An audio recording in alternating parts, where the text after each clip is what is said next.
Hey guys, what's up? Happy Tuesday and welcome to our show. Yes, we are back. I'm sorry that we missed Friday, but don't worry about it. We have a good show for you. So today we are going to be talking about a lot of things having to do with women because we didn't get to talk to you guys on Mother's Day and there were all these mother related topics that came about. And I know that Soonie loves to talk about women. We enjoy it, and I think today we're going to have quite the debate on a few things. So stick around for that because I know you guys love when we debate each other. But we are going to first be talking about Miss Pearly Things. She made a statement over Mother's Day, which you saw in our thumbnail. And I found it, well, I'll let you know what I thought about it, and we'll see what Soonie thought about it because we haven't spoken about it. But she also has made some other statements about some other things that I am certain Soonie and I will disagree on. So we'll see about that. We're also going to give an update on the Stormy Daniels and Trump case. We are going to talk about a kid who got suspended from school for telling his teacher that her breath stinks. Okay. Wait till you see the picture of this teacher, y'all. We want to talk about it and see what you guys think. See if you think he was in the right or if he was in the wrong. Then we do have to circle back on the Micah Miller case. That is the wife of the pastor that mysteriously committed suicide. We do have an update on that case, and it took quite the interesting turn over the weekend. We're going to talk about the viral video of the woman that turned her children over to CPS. There has been some interesting updates in that situation. I think, changed my mind on it now 3 times on where I stand. Then we're going to talk about this woman. I saw a clip of this woman that said a children's success and happiness is not based on whether they grew up in a 2-parent household, but rather how happy the mother is. So we'll take a listen to that and give our thoughts.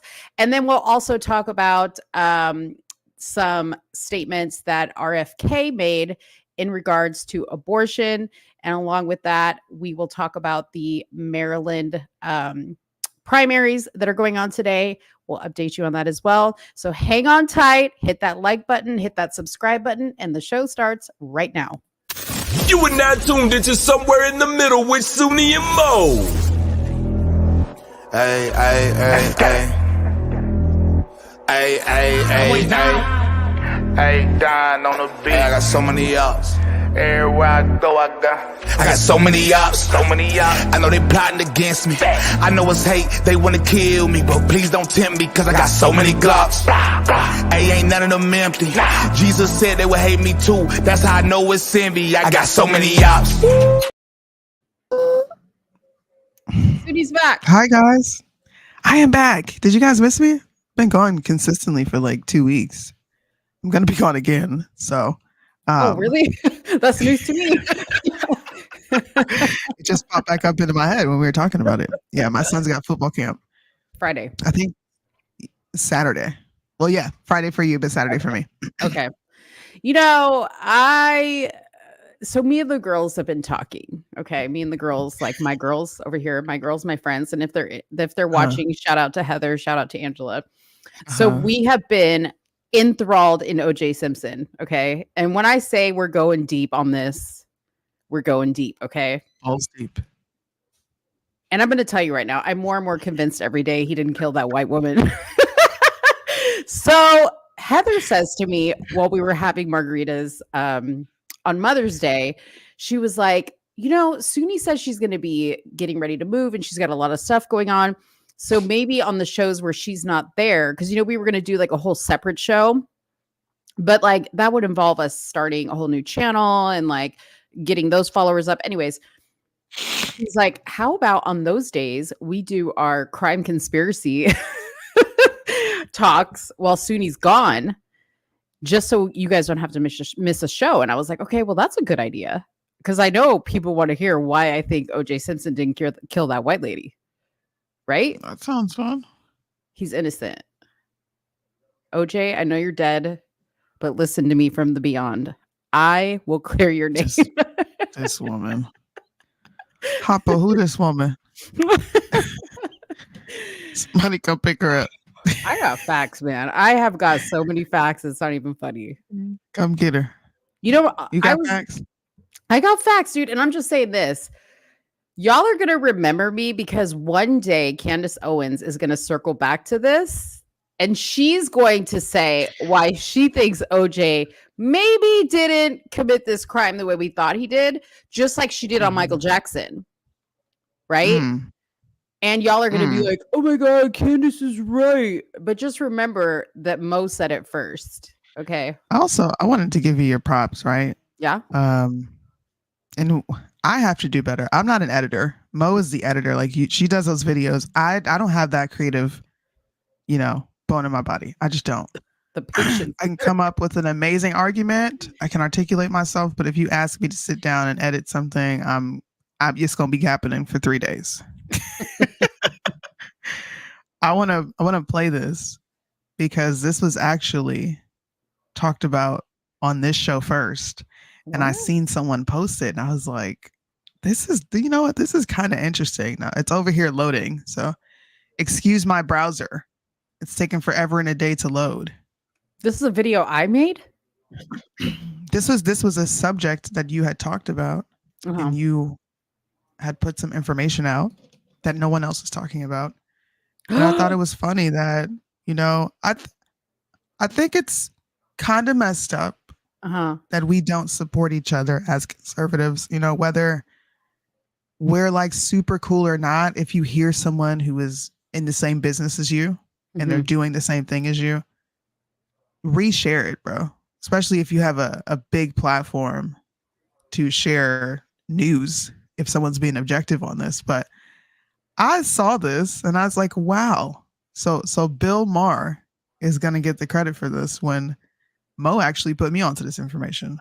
First, I asked her why she had sex with Trump. Listen to that, and then listen to what she says after that, and then we're going to talk about the trial because it's quite a variance of what she said to me in 2018. Why did you Donald Trump? I have no idea. Okay, but you say it's not a Me Too case. It is not a Me Too case. I mean, I wasn't assaulted. I wasn't attacked or raped or coerced or blackmailed. They tried to shove me in the Me Too box to further their own agenda.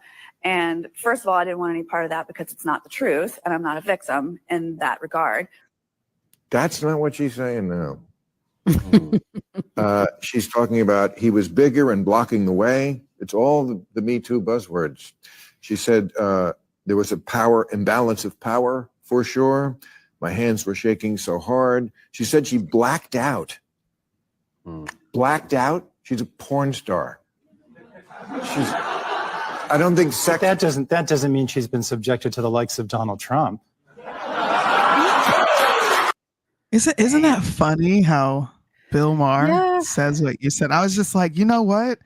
I'm going to give my girl some props because this was the first place I heard it. I didn't hear it anywhere else. I never knew that document existed. You actually pulled out the document. Yeah. But I pulled up the Bill letter. Maher. I'm like, Bill Maher? Really? Kudos to him for pulling the video because I've never seen the video. I just knew of the letter. So I knew to look for the letter. But you would think the letter in that video is enough to throw that entire case out the window. And it's not. And it's not. I know. It's not. But Michael Avenatti admitted to sending money to her. Oh God. Why? What if Trump was just tricking, you know, old men be tricking. What if Trump was just like, bro, this chump change, go buy yourself a purse. Right. What if that's what the money was for? Like, I mean, is that illegal? Well, let me just say this. She's a porn star. And you claim he invited you up to your room and you were sitting on the bed. That's what she said, that he was sitting on the bed in his underwear. And you were shocked? You're a porn star. You suck dick for money. Like, what did you think was going to happen? And I'll just say this. I don't know what state he was doing this in, but hey, I mean, it may speak to his character, but why he's in court for it, I don't know. What are you in court for? Well, he's in court for the. I know. I'm just being facetious. I was like, wait. I was like, hold up. But I mean, but even the fact that like Michael Avenatti admitted to paying her money, right? Yeah. That's, I mean, again, that's not like a big shocker. Okay. Like Michael Jackson also paid people money because it's best to just go away, like make people go away. Otherwise, you're going to spend a lot more money fighting them or having to answer to whatever claims they're going to make. So he figured she was like a thirsty porn star. So he was going to cut her off a little bit of Trump change, no pun intended. And it would go away. And I don't know. I mean, I don't know the whole story. Did she obviously, did she take it? I don't know, but whatever.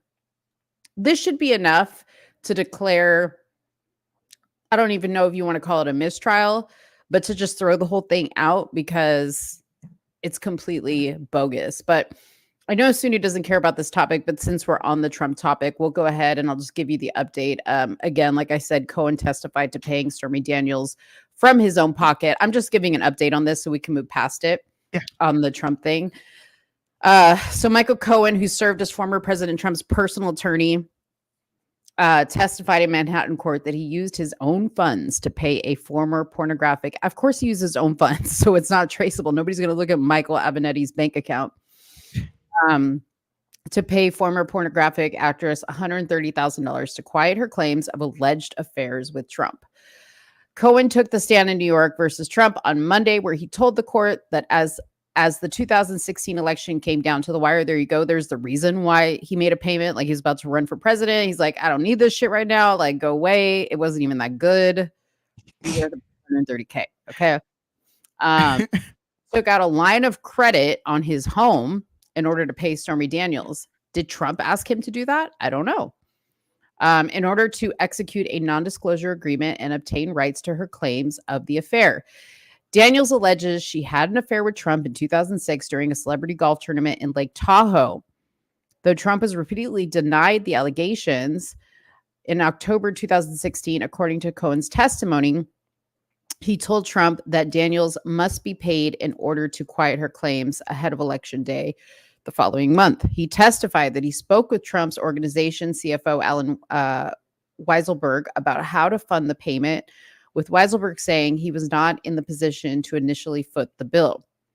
I ultimately said, okay, I'll pay it, Cohen testified, noting the urgency behind the matter as the election was just days away. Cohen described to the court that Daniels' claims would have been catastrophic to Mr. Trump and the campaign if he did not take control of the situation and iron out the NDA and payments to Daniels.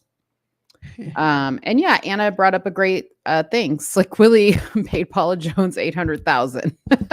So nothing. Who cares? Nothing new. Are we gonna dredge Bill Clinton and his shenanigans back up as indiscretions while being married in the White House? Because he definitely got head in the Oval. Yeah. He got head in the Oval.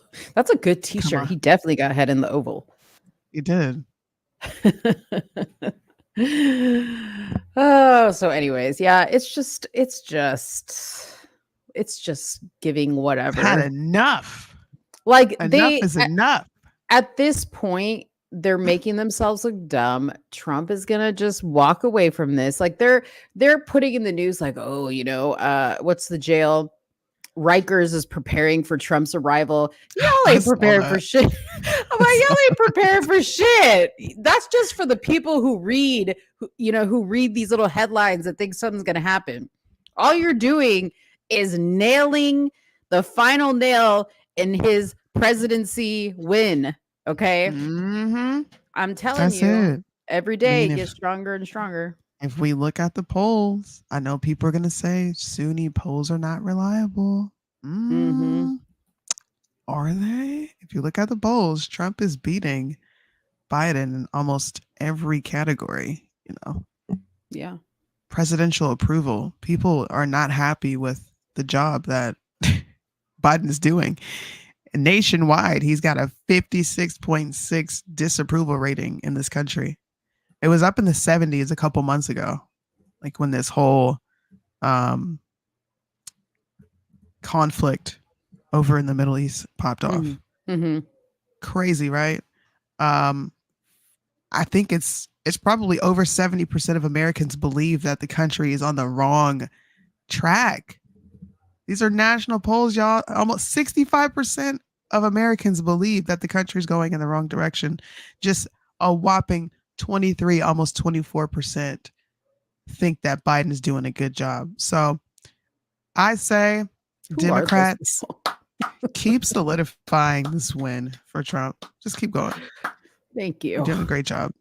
I hope Trump thanks them too. Like when he accepts the win, he's like, I just want to thank all the people that doubted. You know, All the Trump, little people at the bottom. You know, Trump's gonna be petty when he gets up there. I mean, Liddell said it. Trump's not campaigning at all.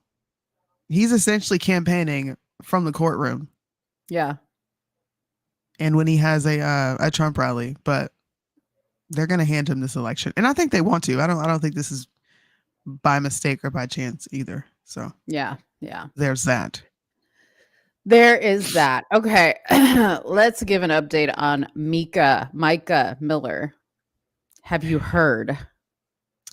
No, I kind of turned that whole thing off. What happened? So we got to backtrack on what we said. Well, do we know? We do, and let me tell you why. And I'm going to pull up a video from B. Tatum because he referenced an article by an independent journalist. And I tried to go on there to pull it up, but it's one of those like subscription sites. But he shows it in his video. And so far, this was the only news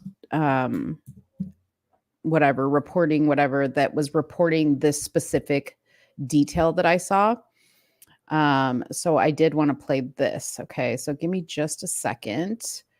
Here we go. Wait a minute. What?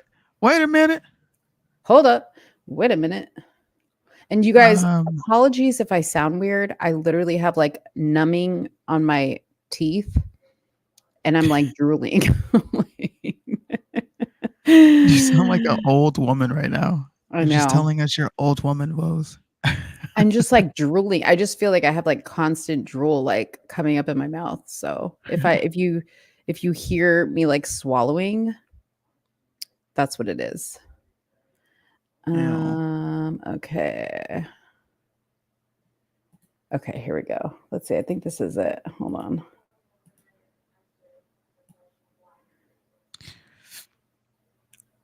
Is this it? Oh yeah, this is it.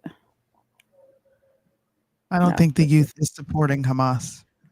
I think the media is doing a good job of saying that the youth is supporting Hamas, but I think the youth just sees egregious things happening in another country, and they feel passionate about it and they want to make their voices heard. That's what I think. No different than I think a lot of young people would when it came to BLM. I don't think all of them were well aware of what that whole organization had going on. They just, Black people are getting shot. So they're like, all right, I want to get out there and make my voice heard too. So hopefully that answers your question. Okay. I can't find, I should have had this pulled up earlier, but I'm going to show you guys the article that I'm reading from. And then I'm going to show you an updated video from the eulogy this guy gave at his wife's funeral. But if you guys don't know about this is the South Carolina pastor whose wife fatally shot herself just days after she filed for divorce. Told her memorial service that, wait. I'm skipping ahead. Okay, so this is the pastor, this guy right here. You guys may have seen the video where he like really, really oddly got up on the stage and he was like, it's the end of the service. And he's like, I just got to share something with you guys. Last night, my wife committed suicide. She's been suffering from mental health issues. And yeah, I just wanted to tell you guys that. And I want you to go away and not talk about it. So people on the internet were going crazy because they were like, this is really sus. Well, last Tuesday, Soonie and I were kind of looking at some of her social media posts, and Soonie had made a very good point, which at the time I agreed with. And I really could see where she was coming from, that why are we so sure he had anything to do with her death? Because now there were, at the time, I didn't see that, but there were videos that showed her leaving her house by herself, calling 911, saying she was going to commit suicide. So that proved that she herself did take her own life and that he wasn't involved. But then some of the posts that she had made kind of made her look like a hot mess, looking for attention. Mhm. So anyways, they had her funeral, and he gave a really odd eulogy at the funeral, which I'll play here in just a second. But there was some other information that came out, and there were like police reports that were filed, I think before the divorce, kind of as the marriage was progressing in a bad direction, that said he had forced her to have sex with homeless men. He had a very weird sexual fetish to watch her have sex with other men. And he would just keep her kind of captive in the house for days and expected sex from her 3 times a day. And there was all these weird things and a lot of emotional abuse and blah, blah, blah, blah, blah. Okay. So that stuff came out. And that was all uncovered by this investigative journalist who was able to pull some of the police reports that she had made prior to her death, in the years prior to her death, in regards to their marriage and leading up to their divorce. So here is the video. Where is the video? Come on, man. I hate the freaking New York Is it Times. him laying on the ground? No. No. Why? It was a video a little while ago. Hold on.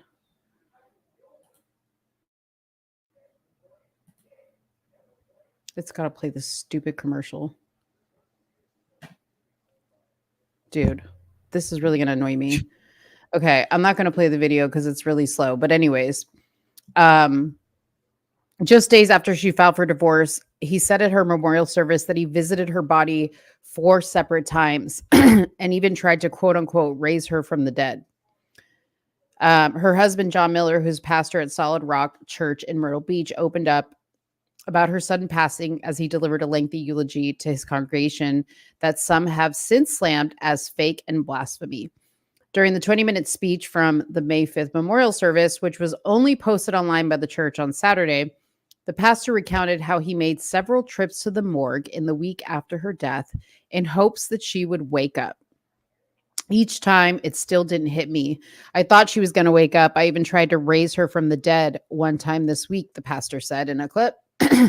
Miller also recalled visiting a mall where he noticed a woman resembling his late wife, and he said he couldn't help himself and shouted, "Micah," only to find out it was one of her sisters.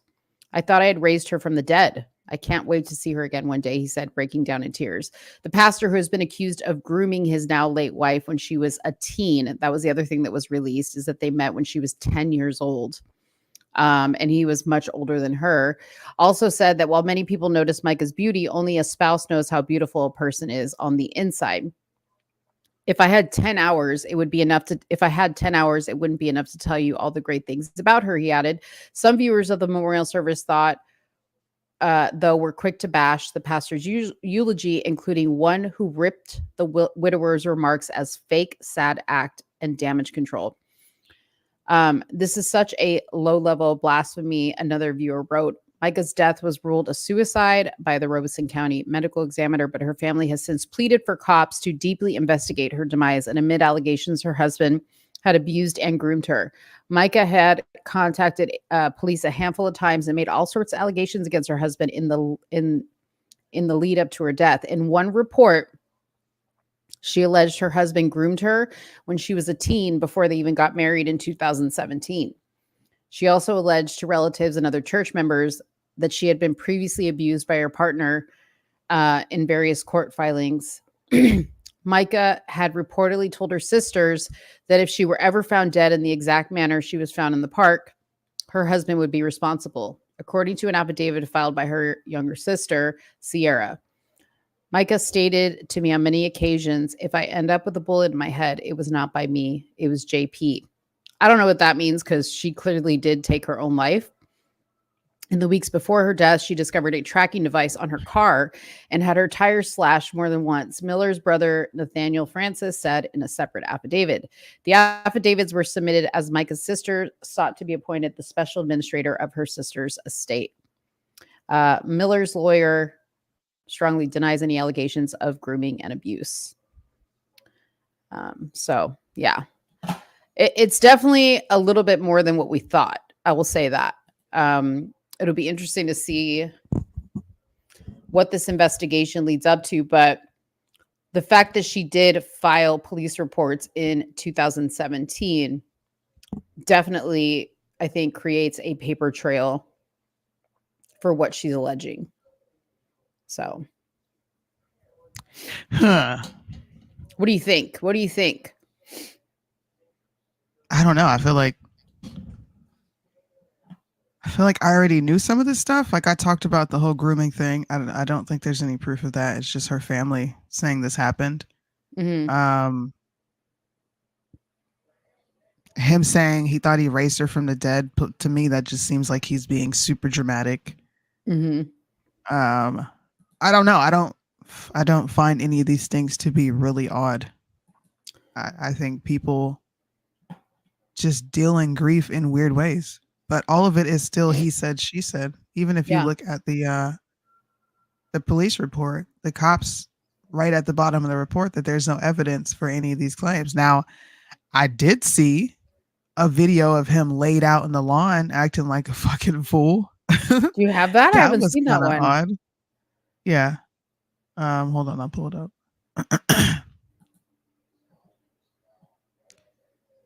This is allegedly John Paul Miller on the ground flipping out. Wait.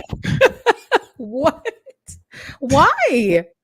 I don't know. This is what the caption says. I'm sorry, what? Who posted this? He did? No, Colin Rugg. Oh. Co-owner of Trending Politics. He says, breaking, the FBI has been called in to investigate the death of Micah Miller as disturbing accusations continue to come out about her husband, John Paul Miller. Miller's ex-wife once accused him of engaging in sexual acts with children under 16 before she died. Micah said in a police report that Miller had groomed her since she was a minor. That's the police report that I have. I'll show you guys that too.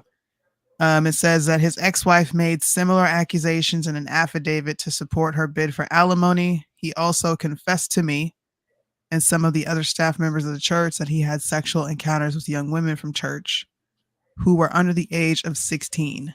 When the defendant's affair was discovered, the church leaders demanded that the defendant seek counseling for sexual addiction. When he refused, the majority of the church congregation left. This video below is John Paul Miller passed out in the lawn, suffering from a mental breakdown that he would often accuse Micah of having. Here we go. You okay? Huh?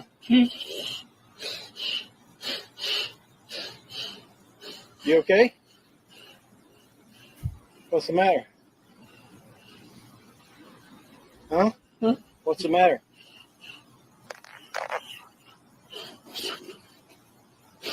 Switch my medication. Makes me go crazy. Is somebody helping you?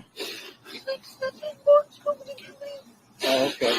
I thought I was going to see Jesus.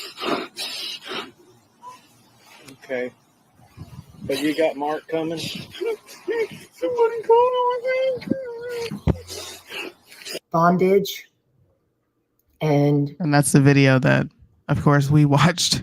But like, I'm gonna be honest with you, my opinion on this, it doesn't change. Until there is some sort of proof that he did this with these young women, then I'm not going to make someone, guilty. That's an egregious thing to be accused of. If he actually did do that, then he needs help. But I still think that she was batshit crazy, and now that we see him laying on the front lawn, I think he might have been a little batshit crazy. Like, yeah, like wait, so was that video before or after her death? That was after. Allegedly this is before her death. Oh Lord, no. You acted like that for no. I thought that was like he had just found out she killed him. You know, No. this is so weird. I just think this is very weird church people Crazy getting attracts exposed crazy. for taking advantage of, they're like taking advantage of scripture in the Bible, and they have a bunch of people who are willing to listen to them because they're charismatic. That's what I think this is. I'm not saying that the woman wasn't abused. I don't know. Yeah. I don't know, but I'm also not going to hop on board with everyone else and say she went through this and he was a sexual deviant. Like, we don't even do that when it comes to Trump. We don't do that when it comes to any other person. So why are we automatically assuming that this guy did these things because of hearsay?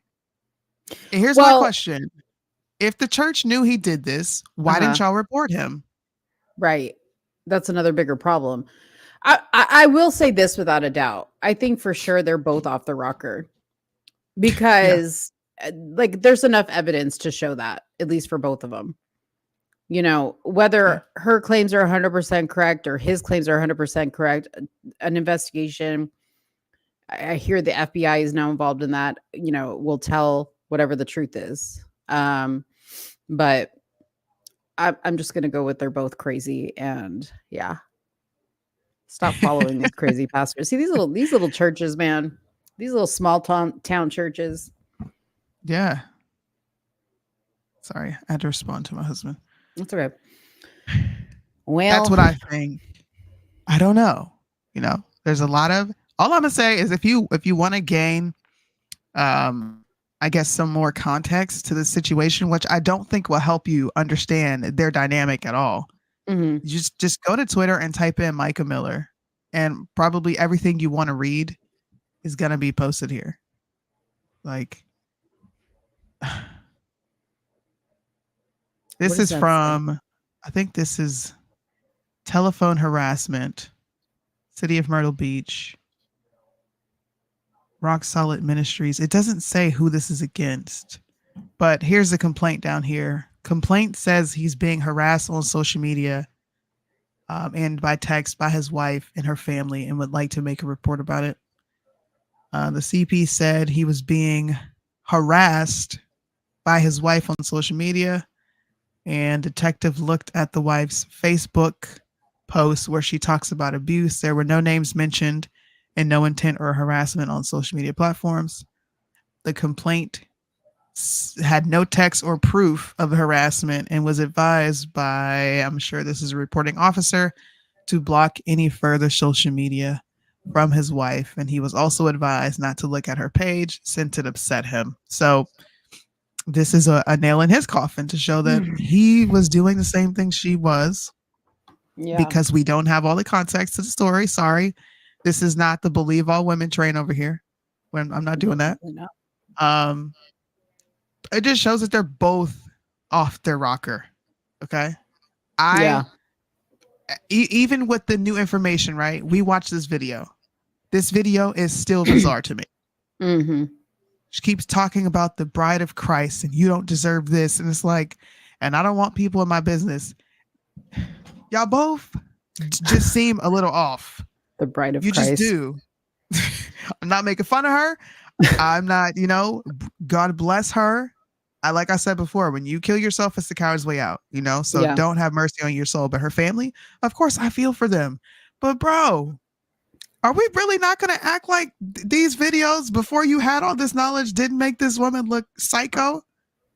She called 911 and said, I just want my family to find me because I'm going to kill myself. Mm-hmm. Bro, is that not crazy? Yeah, it is. It is crazy. How much you want to bet he's going to be the next one to kill himself? You think so? Yeah. I wouldn't put it past him. These both seem like two people that are desperate for attention. That's what I'm saying. Yeah.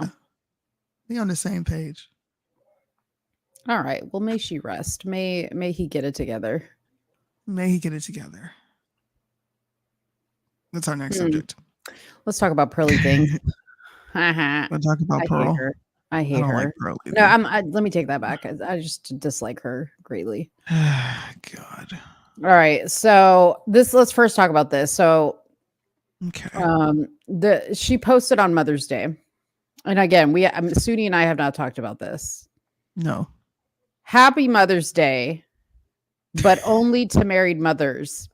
The rest of you hoes need to go back to the fathers of your kids.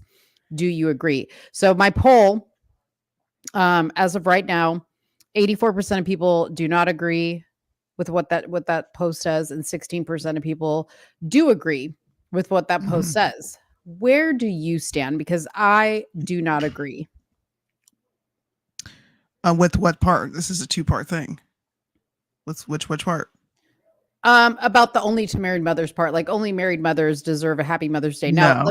let me just say this. She did preface, I watched her whole live about this. So for those of you that are like, oh, she's just being funny. No, she's being serious because I watched her whole YouTube video about this. She did say if you're a widow, that she's not talking about you. No, I don't agree with the first part that only married women. That's kind of stupid. Yes, I do agree with the bottom part. I do think that they need to go back to the fathers of their children and they need to try to make it work. Now, if it does not work, then it does not work. But I think we should encourage all families to stay together and not encourage casual sex, because this is what breeds casual sex: baby mamas and baby daddies. Yeah. So the latter half of what she's saying, I agree with. Yeah, and I do agree with that statement as well.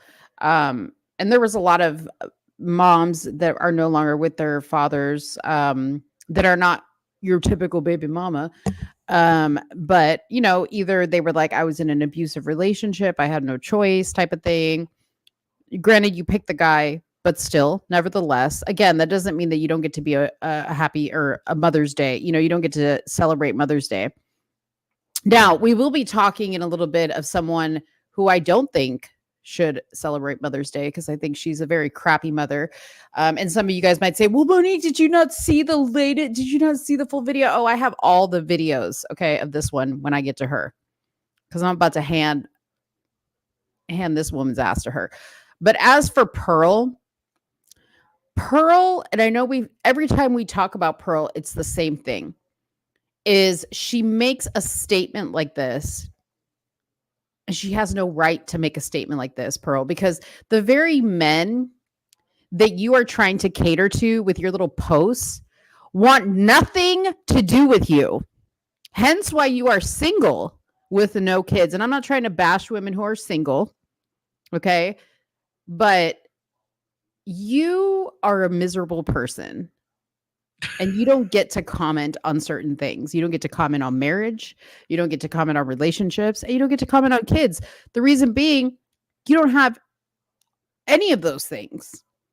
You are you suck the top off the red pill community, hoping that they'll like you, hoping that you'll be part of the cool kids club, and you're never going to be. Okay?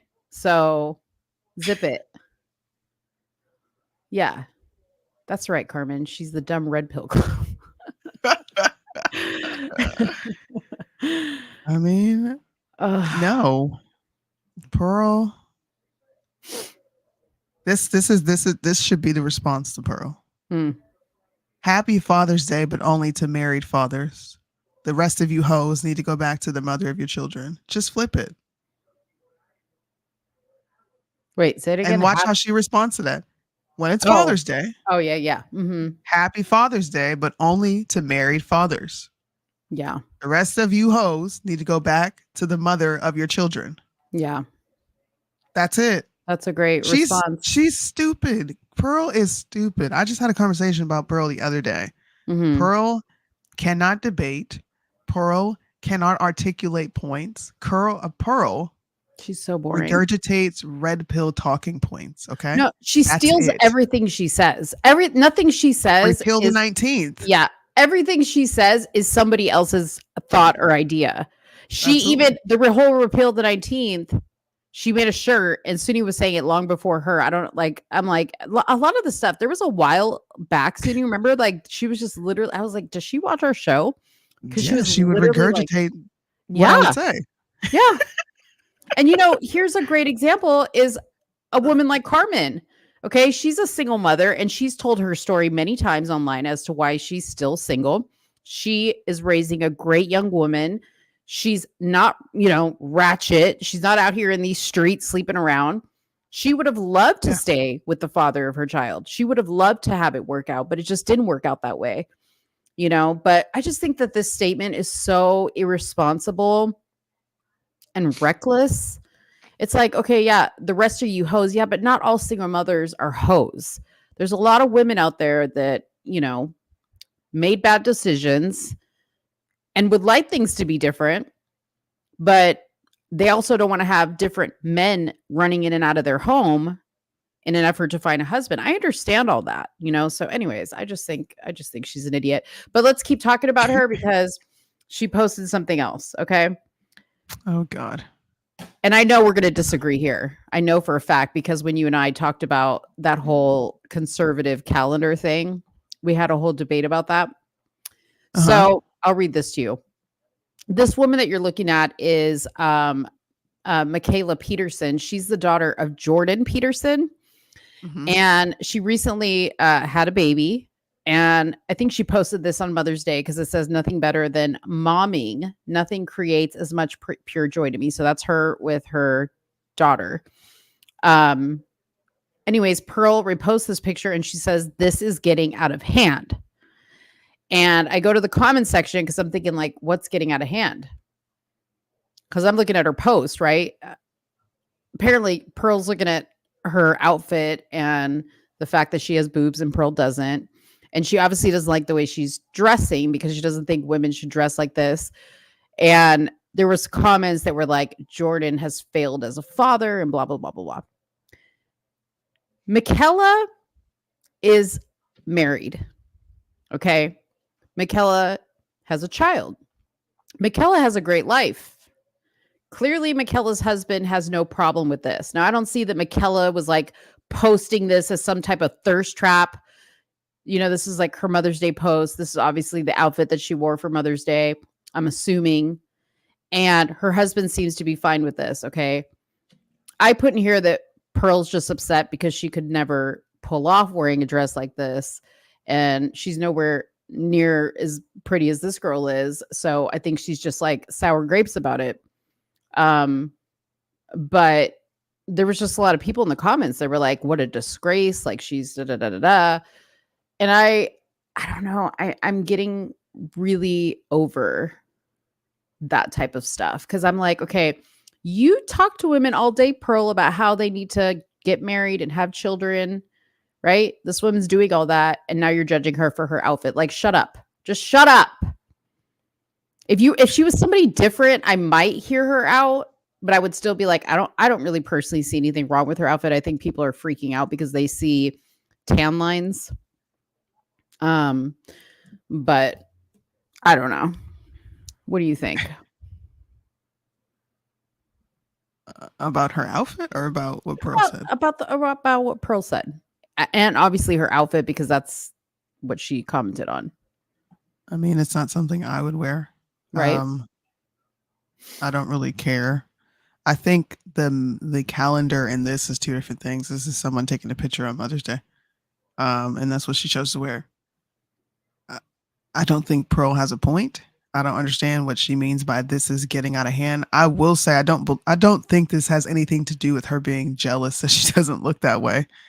I think this just has everything to do with Pearl staying on brand and criticizing women for every little thing. It's just like it's like conservatives, black conservatives and black on black crime. They just hyper focus on every aspect of it, even when it doesn't warrant, that type of criticism. That's what I would say. Well, I posted this and I got from one person in particular, and I'm not going to say who it is, but just hit me with a bunch of Bible verses and said, Monique, the fact that you're defending what this girl is wearing means you're not a Christian. And I was like, so listen. And then he hit me with a whole bunch of Bible verses. Here's the thing about it. I'm scared. I know. I know I'm going to get beat up over this, but I personally don't think this outfit is like just the end all be all of just sinful outfits. Okay. Like Soonie said, personally, she wouldn't wear it. Personally, I couldn't pull this off. Okay.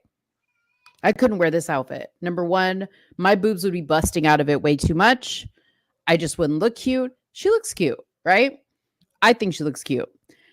But this guy said to me, you know, you might as well just admit that you're not a Christian and that you don't believe in Jesus because the Bible says you can't do this. And I said, well, I get the Bible says that, but the Bible says a lot of things that we do, right? The Bible also says that women shouldn't braid their hair and shouldn't wear pearls and gold. Well, I wear gold every day, so I guess that means I'm fucking going to hell, you know, because I don't follow exactly what the Bible says. And he's like, well, it doesn't say that you have to, we're not all perfect, but you need to believe what the Bible says. You need to stand by it. And I said, okay, but what's the difference between saying the Bible says this, and I agree that that's what the Bible says, but I'm still going to wear gold hoops every freaking day of my life.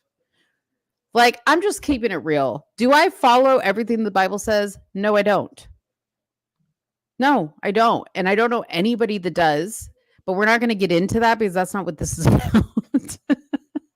But like, all I'm saying is the lengths to which people go to like berate you when you have an opinion about something. It's like, okay. He literally was like, well, I guess you like what Cardi B wears. I don't give a fuck what Cardi B wears. I don't care. I don't know. I mean,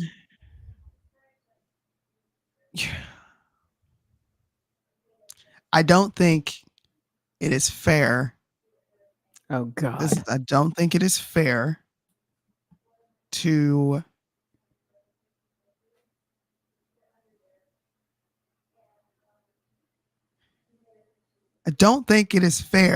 to say nobody follows what the Bible says and you don't know anybody, because you know several people who do. No, what I'm saying is like nobody goes without doing some type of thing that goes against the Bible at some point. There is not one person. There really isn't. There are people that, oh, I repent for this, right? I made this mistake. Now you're not supposed to go back and make the same mistake and keep repenting over the same thing over and over again. But my point is like, there are some things that are in the Bible that people don't do. Well, just because it was written so long ago and it's not even realistic. You know what I mean? Well, no, like, that's missing context, because there are certain things that we're no longer called to do. Mm-hmm. So to say that they don't do those things, well, because we're not held to that. There's a new covenant, but like you said, that's another conversation. Yeah. I'm not going to say what she's wearing is okay. It's not. Would I wear this? No. But do I think it's okay that she's posting a picture with her cleavage on blast and her shoulders out? No, I don't think it's okay. And and that's the point, is like, you don't have to say it's okay. Just like, I don't have to be like, I'm just disgusted. You know what I mean? But I just think Pearl Pie writing in here, this is getting out of hand. I mean, I think she might be being a bit hyperbolic. Yeah. Because I don't think that she is a Christian. Mm-hmm. But I understand a Christian's perspective on why this is just like, why would you wear this out? Mm-hmm. Like, why would you wear this out? I would question that. I question women's bathing suits when they go to the beach, when they go to the pool. Mm-hmm. This is not your bedroom. You're coming here to swim. There's kids here. So I'm not as like I'm not going to go out of my way to make a post about it. No, Yeah. like I'm not going to do that. But if you were to show me this and be like, Soonie, what you think about this outfit? I would be like, haram, where the fuck are the rest of your clothes? Like, put some clothes on. Mm-hmm. Mm-hmm. But I believe we're supposed to dress modest. That doesn't mean that you can't wear clothes. Like, I personally don't wear tank tops unless I'm in the house. I don't wear them out unless I'm going to the beach, and I have a jacket to cover it. Yeah. I personally don't show my cleavage. Yeah. So for someone like me, that's going to give very you're loose vibes. Yeah. Well, and I don't even know if this woman is a Christian. I don't know if she considers herself a Christian, right? So why would we hold her to those types of things? Because maybe she doesn't believe in that, right? Again, I go back to the fact that maybe her husband's fine with it. But what he was saying was, because I said what I said, I shouldn't be calling myself a Christian. So I'm like, okay, well, I guess I'm not, because I wear gold hoops all the time. And if what Carmen's saying is true, I mix fabrics all the time. I'm sorry. I'm sinning as we speak. Okay. On multiple levels. I have gold. I don't know, bro. I'm gonna be honest. I think, and this is me being totally transparent, I think a lot of people get sensitive when Christians speak on what they believe, and they do a lot of projection. If they think you're not a Christian because you think this type of dress is okay, then they think you're not a Christian. Right. And that's what I said. I'm like, but he was like, you just need to say it. You just need to admit it. Why? You're going to keep talking. And sure enough, I was like, maybe I'm not a Christian. I'm like, surely I'm not, because I'm going to vote for Trump. Like, that right there fucking cancels me out. Okay. So I guess I'm not a Christian. And then he just kept going and going. And I'm like, okay. So you just want to virtue signal to God that you're on point with the Bible, and you're going to beat me down until I fucking submit and be like, I'm not a Christian. I'm a fucking sinner. I'm the devil incarnate. Okay, let me ask you this. Do you not think that this is revealing clothing? No. Okay. I don't. Well, then. No. See, to me, that's crazy. The whole top half of her body is showing. You can see the shape of her fucking boobs.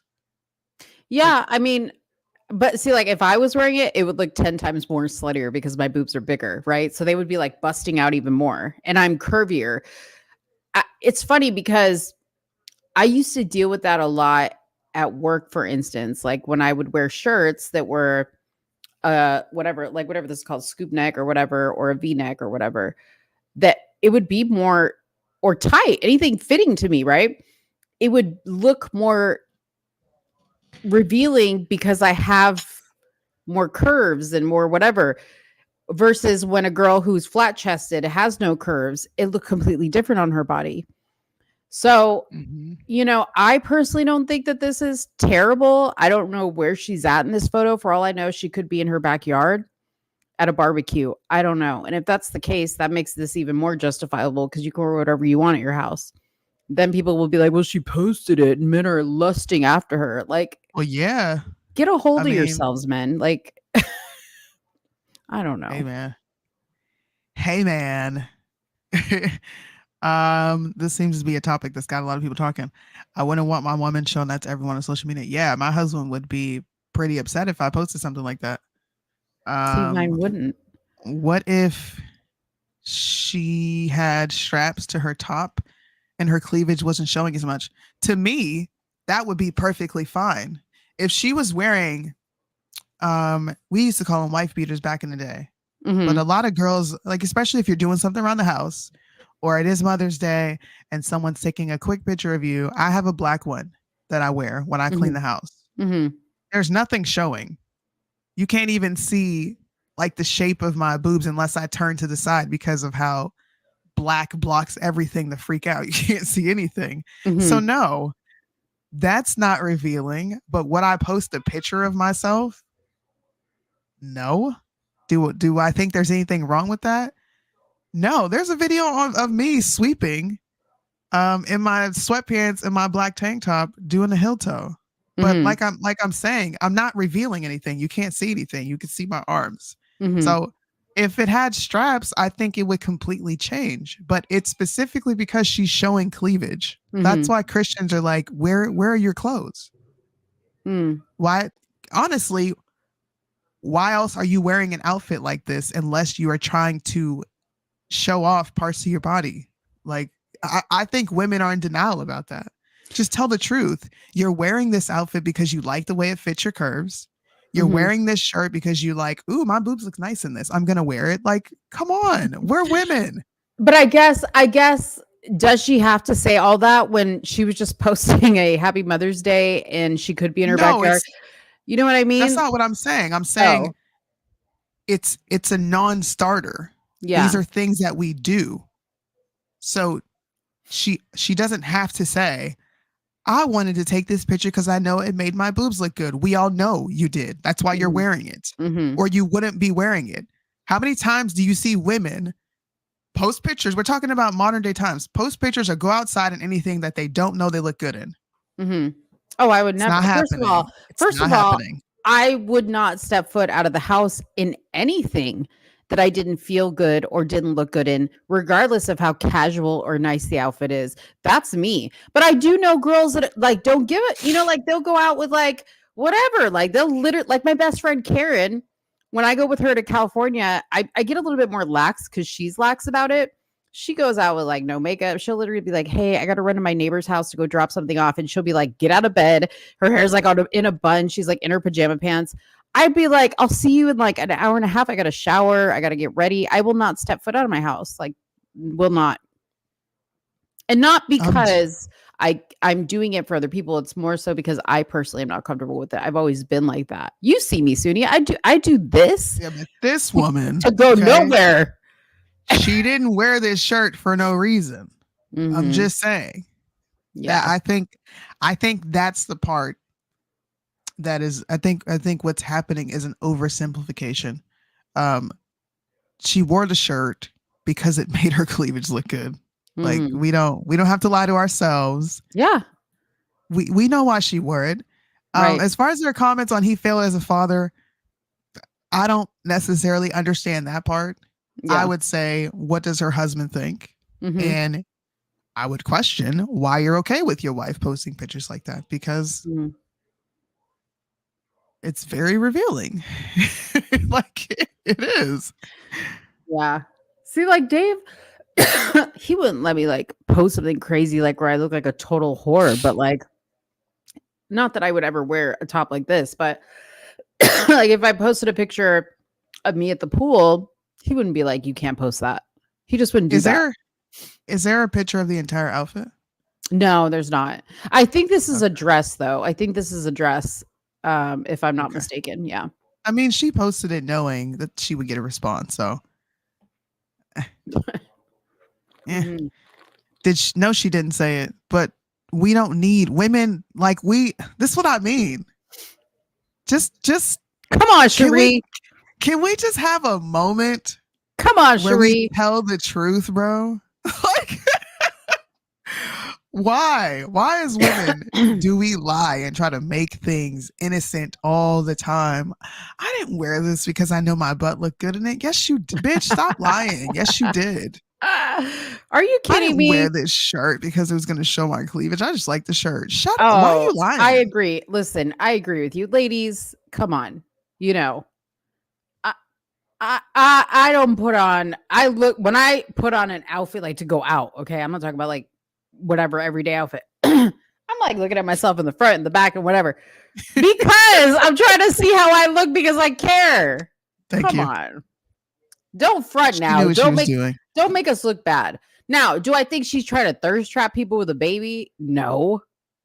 I don't think that that's happening. I think that this is probably how she is all the time. She doesn't think about, number one, she's Canadian. Okay. Canadians are a whole nother breed of people. Okay.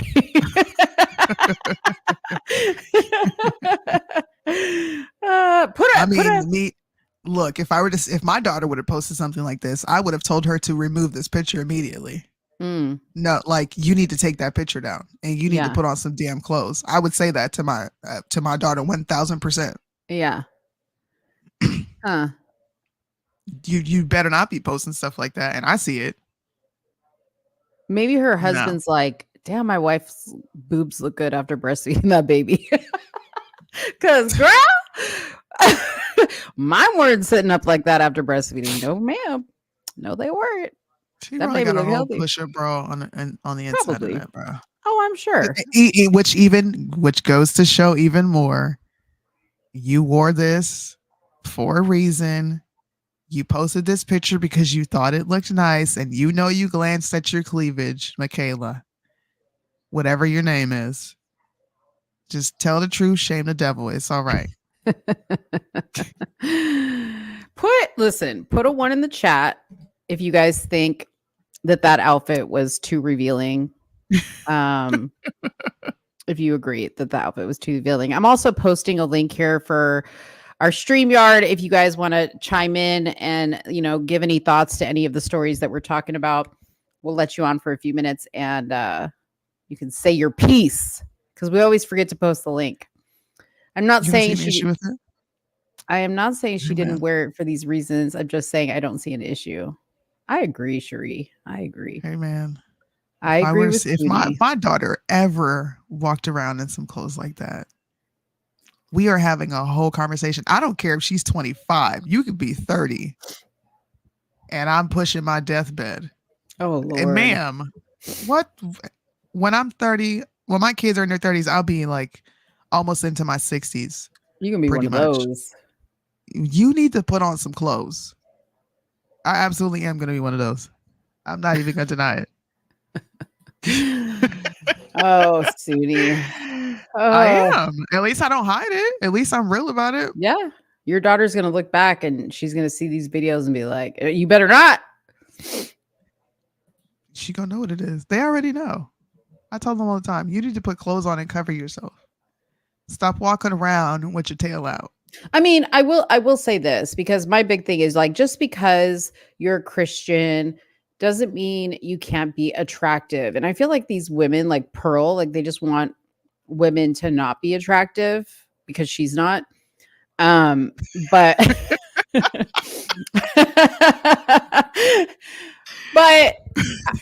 but let me say this, ladies, you don't have to like show skin and boobs and wear tight clothes to be attractive. No. You can be very attractive in just clothes that fit you well, and that can be something that completely covers every inch of your body. I have seen women dress very, very modestly, but still look extremely sexy. Like what I'd be like, wow, what a beautiful woman. Like she looks sexy. Okay. And not be showing all of her stuff. Okay. So it can be done. There's a line there.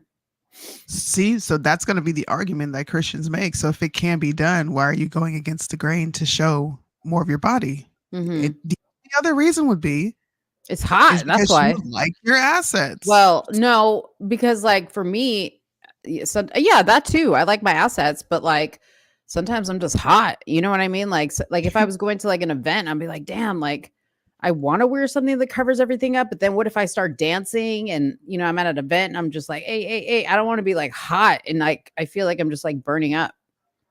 See, look, you guys would be, just imagine paparazzi taking a picture of me. People would be like, this girl is so plain.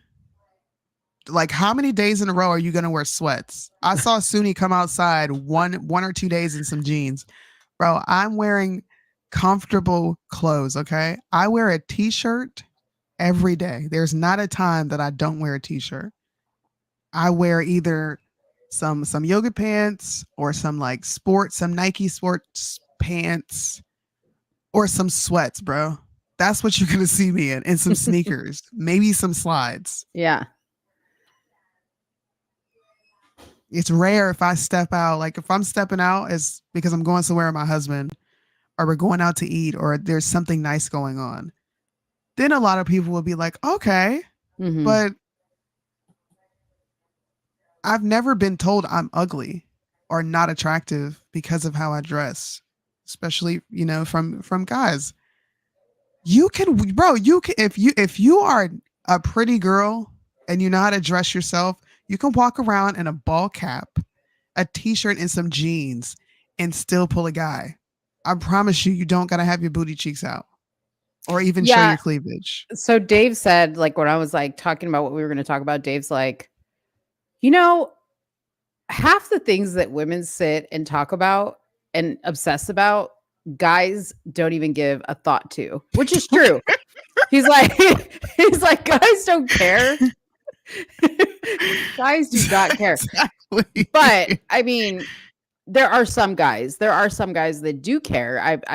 I've seen guys that do care, like what their women wear. Like they want to look at it, they want to make sure it coordinates with them. Some guys are weird like that, right? But then some guys are just like, I could care less. I could care less what you wear to bed. I could care less what you wear out. I mean, obviously for the occasion, right? Like if you were going to like a gala and you show up in like a hoodie and some sneakers, your husband's gonna be like, Soonie, like put on something. Yeah, he's gonna be like, what are you doing? Of right. course. Right, exactly. But if it's like, hey, I'll meet you at the city council meeting, or even CPAC.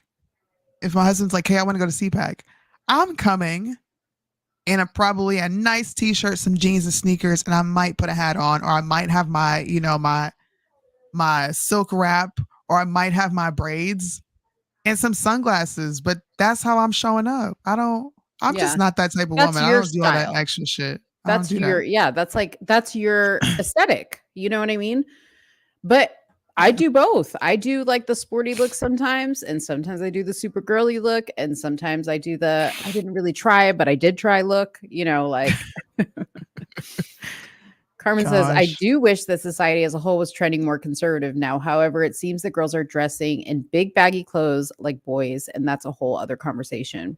There's nothing new under the sun. Okay. This is just going back to the early 90s. You had TLC, you had Aaliyah. All these girls dressed in those clothes because that was a time period. And then guys will go back to where, guys are into the skinny jeans, sagging tight ass jeans, and then showing off their tight boxer briefs, which is so stupid. Mm-hmm. They'll go back to wearing baggy shirts too, because men used to wear 4 t-shirts. Y'all don't remember in my white tee? Mm-hmm. Them franchise boys. Mm-hmm. The franchise boys. Oh my gosh. It's just cycling. Let me say this though, because one day, what was it, 2 weekends ago? I went walking downtown by my house, and there was like a concert or something going on. And so all the people were lined up, and it was a lot of young people. Girls, like I remember when I was in high school, girls were cute. Like they looked girly.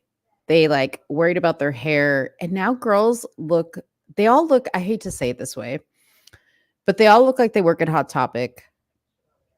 And they do. They have this like Stranger Things like aesthetic about them. You know what I'm talking about? Like they're just like the girls 70s? Aren't cute. Yeah, they're a little pudgy. Their bodies are weird, probably because of what's in the food now. Like their bodies don't look like the bodies of young girls. Some of them have breasts that are way too big, or they're overweight. I've noticed a change in girls and how they looked like when I was in school. And you had some girls that were like that, but for the most part, like girls blame body positivity. Tried a little bit. Yeah. And it's almost like they're like on purpose trying to not look attractive for whatever reason. Yeah, because listen, we had the bear and the man conversation in the woods. Apparently men are just so dangerous that they have to walk around looking completely unattractive. That's what I think it is. I think it's like the third wave feminism, and they're like, we have to dress down, because body positivity is a thing. You can walk around and look like a total bum, and if someone were to tell you that you look like a bum, then they're shaming you. Mm-hmm. They're shaming you because they're going to say, well, because I'm not trying to appeal to a man. I've heard my sister's going to be 22 this year.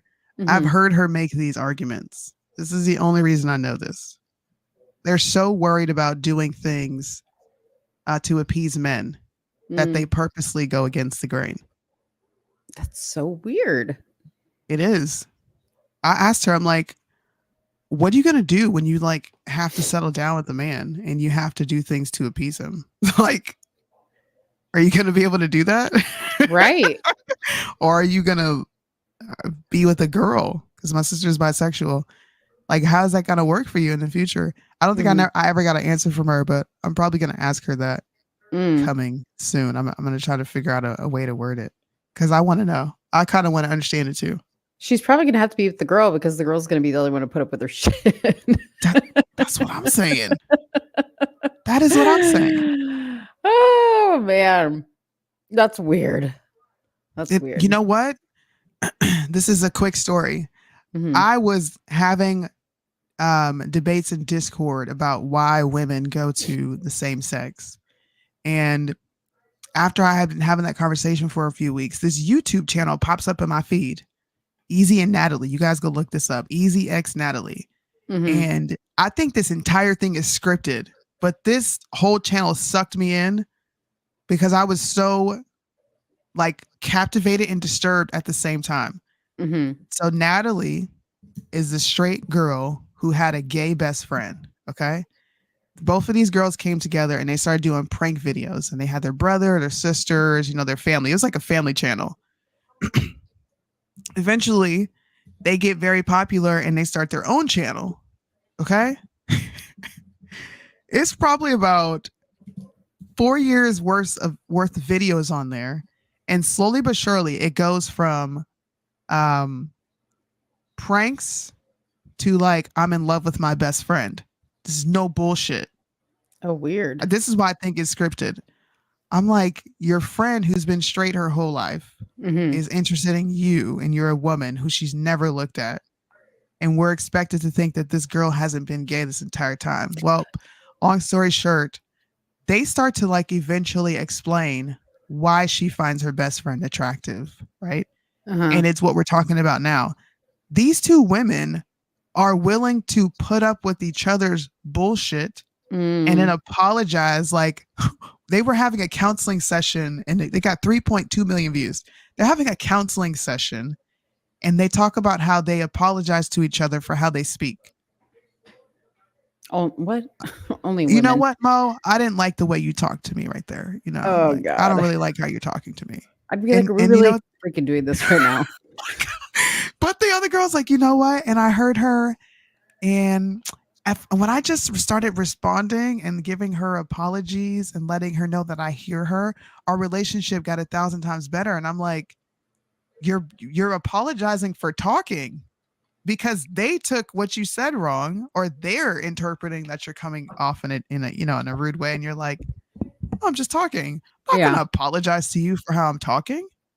Look up this channel, bro. Do you think like, what in the world?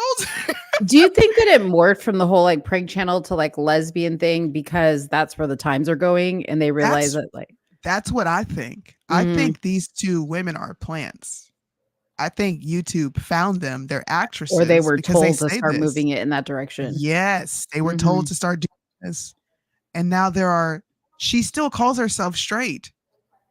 I'm like, you're not straight. You like a girl. That's so weird. And the girl who's gay, she dresses like a boy, but she's not a boy. It's so weird, bro. You gotta watch this channel. When I tell you, you're gonna be like, I wanted to figure this out. What's the name of it? Easy X Natalie. Easy X Natalie. That almost sounds familiar. Huh. They were on the news. They like went viral together. They did Vine. They did TikTok. Like I said, it was a family channel, and then it morphed into like this whole LGBTQ thing. It's so weird. Well, that's kind of like the Ace family, right? Like they started out as the family channel, and now they're like divorced. Well, I think I don't know if they're really divorced. I think that deep down in me, I think that that's all staged too. But now like the dad is like off living in a trailer on the property and he does all kinds of crazy weird stunts. Yeah. And she has her own thing. And so now people are kind of paying attention because they've created this like drama. So I'm like, is this all part of it? Is this all part of the shtick? I think that's what it is, man. Maybe we need to create something like that. You know what I mean? No, we don't. No. We would stop being friends if there was like that type of shift that I'm talking about. I would love Mo. Well, not that we become lesbians, but like, okay. No, I'm saying like we create some type of drama. I'm saying we create some type of drama. Okay. People would be like, where the fuck is Soonie? I had to get up out of there.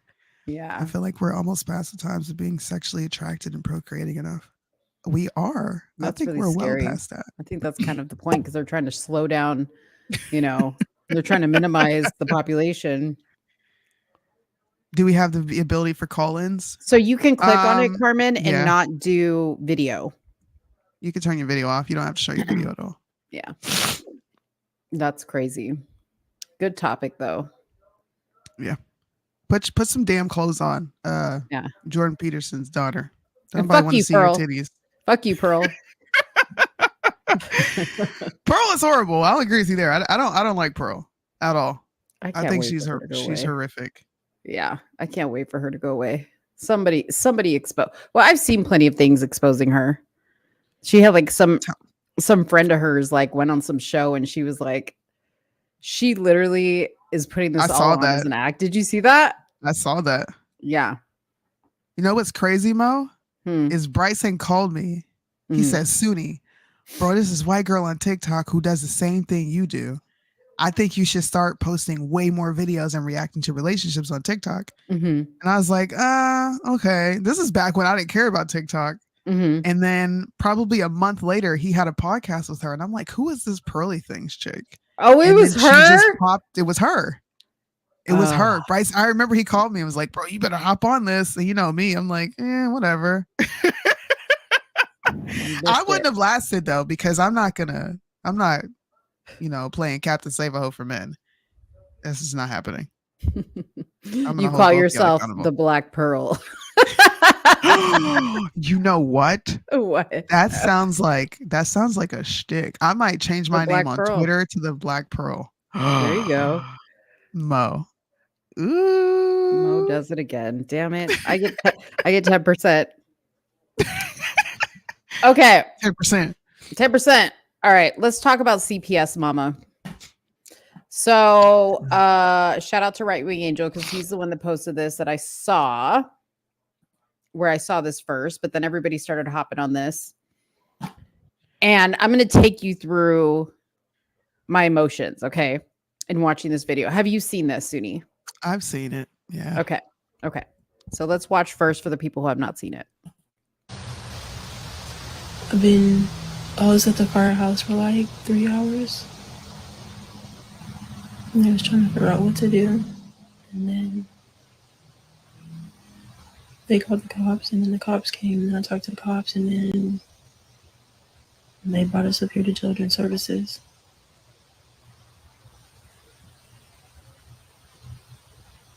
So with that being said, before they take custody of them, does anybody want them?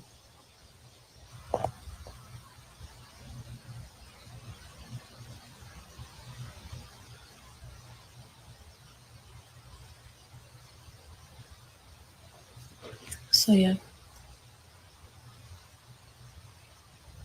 I done reached out, no response, no nothing, and I'm tired, I'm over it. I let the fuck out of them, but like I said, if anybody wants to take custody of them or whatever, we are up here at Children's Services.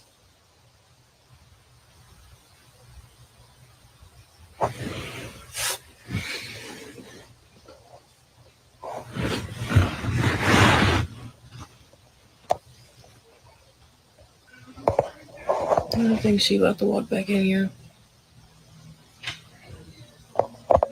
Hey, what's your plan for tonight? We're gonna have you sit in the lobby. I've got to interview the kids.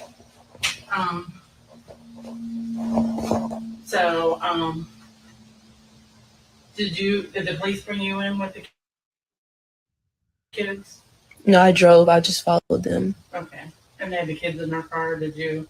Yeah, they had the kids and the medic with them. Okay. So if you want to sit in the lobby, I'm going to interview them, and my supervisor is going to look for a plan to see if we can come up with something. But currently, agency does have custody. The police gave us custody. I don't know if they explained that to you. Mm-mm. When the police bring the kids in, they give us what's called law. It's emergency custody, just because they have concerns. Yeah, because I'm overwhelmed. My health is, I don't have no help with them at all. So I'm going to go back and interview the kids, and right now, it's out of dependency, so it's no fault of anybody's. Mm-hmm. But anything can change. If somebody tells me something, it could be different. You know what I'm saying? I have a question. I still have like clothes and stuff. Can I bring their clothes up here, or do you guys get all new clothes? Or It will depend. Depending on where they go. If they go to a foster home, they'll provide the clothes. They don't usually take clothes from outside because of bed bug concerns and stuff. Yeah, although I don't have none, but yeah. Okay, I know, but you No, I know. understand from foster parents. I would feel the same. Yeah, if you're bringing kids into your home, you're not going to always trust that. And And if now, they have special things like blankets or toys, when you get assigned a caseworker, you can always. Okay, so that was the first video that I saw. Okay.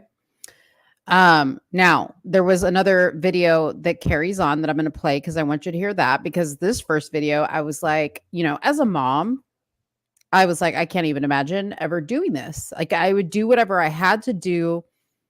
First of all, you had these kids, they're your responsibility. You don't just get to just drop them off. Okay. That's not how this works. You're overwhelmed. So what? Make it work. Okay. I was pissed when I saw this and I was like, you're a piece of shit mother. I have zero respect for you. And to me, she seemed like she really didn't care. She was just like, I have clothes. You want me to bring them? You want me to drop them off? I didn't see her asking any questions. And then I saw this video. Okay. because I love them, and this is hard. Like, And sorry for the volume. This is a lower volume video and I can't do anything about it. this is killing me. But it's for the better. Like, it's for me to get my life better and focus on my schooling, my career, my health. Number one, my health, so I don't fucking die, because I can't do shit for them if I'm dead. I can't stop stressing if I don't have help, So it's like, and it's like the dads didn't want to help me. They wanted to see me beat. I done lost everything so many fucking times. But you know what? Like I said, I'm going to come back for them.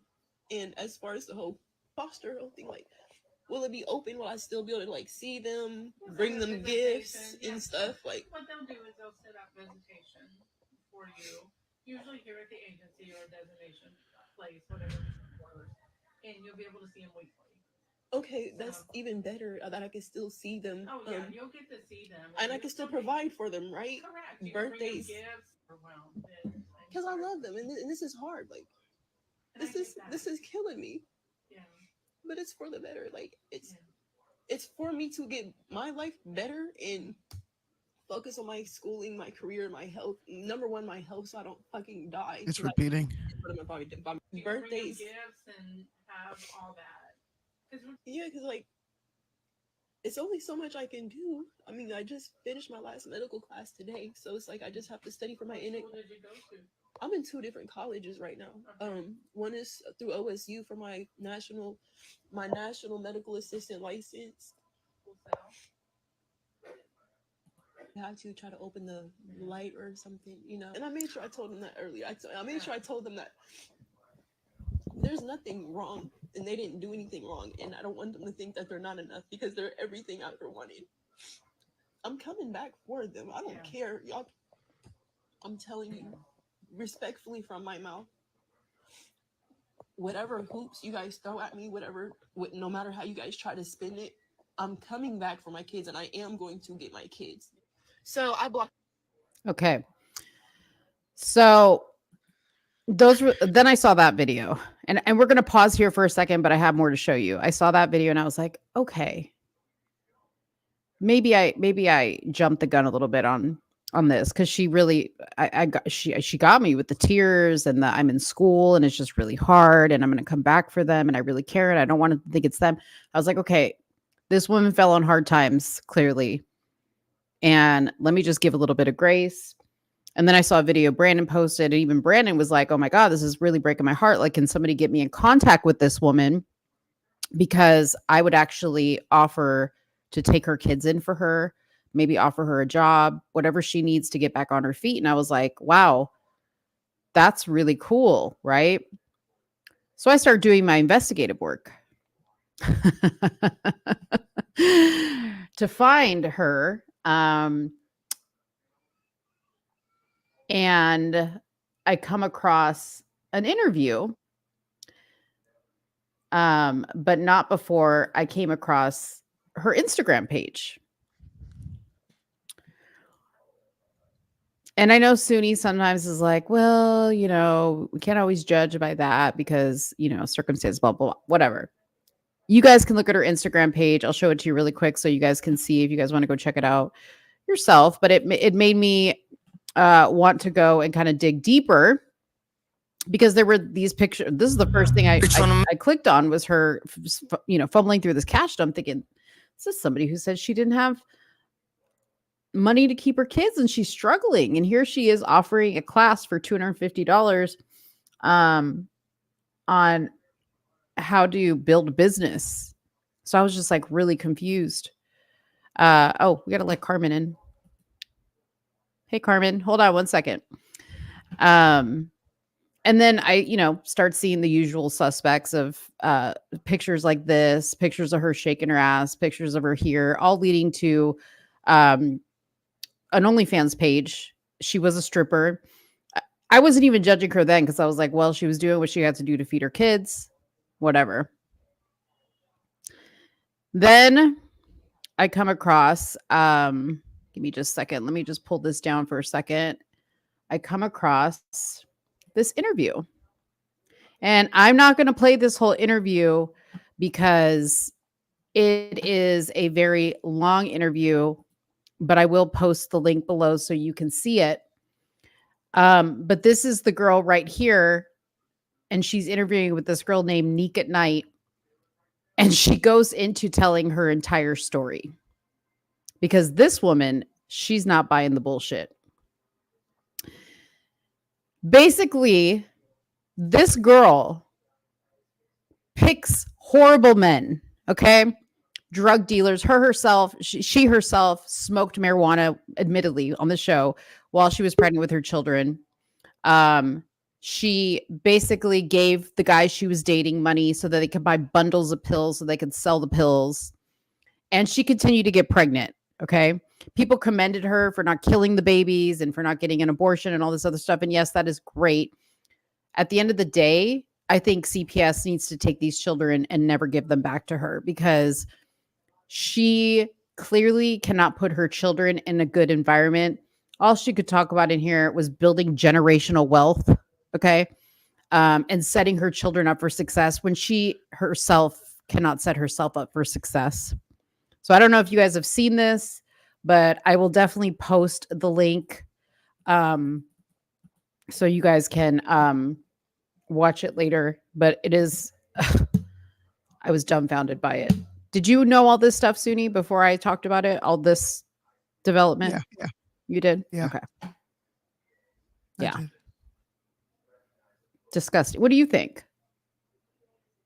I'm grateful that she handed the kids over and didn't do anything else. Yeah. And I left it there because I don't know. There's a soft spot in my heart for things like this because, like I said, addiction is kind of rampant in my family. Mm-hmm. And I had a cousin who was like really, really strung out on crack and heroin, and she wasn't taking care of her kids. I remember, I'm not going to say names, but I remember my cousins coming over to play because their dad lived up the street from me, and they smelled horrid, right? Just terrible. And I remember my mom bringing them in, bathing them, giving them my clothes, and throwing their clothes away. She washed their hair. She redid their hair. She took them to, we had a store called Value City. Mm-hmm. Took them to Value City to make sure they had clothes. And I was more grateful that her mom did hand over the kids versus her taking care of them herself. Now, my cousin ended up ultimately succumbing to her addiction. She died. She became a vegetable and she died. Mm-hmm. I think when they were teenagers. So I think she's a shit mom, but I also don't know her story. I get like you're making shitty choices, which we should absolutely hold her accountable. But she did what she felt was best. Mm-hmm. She says, you know what? I can't take care of you. Clearly, she does not want to. That's obvious by her. I'm tired. I'm in school. I'm in this. You did all that, but you had kids, so you got to make that work. So clearly, she's of the mindset of, when I get stable, to all of us, because I don't know this woman, when I get stable, I'm coming back for them, right? I just can't do it right now. This is too tough.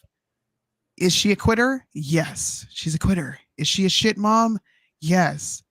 But she handed her kids over to a place that she felt was safe. I'm glad she did that and nothing else happened. So just to clue you in, and this video that I posted, it has the whole entire backstory. And then this lady also interviewed her mother as well.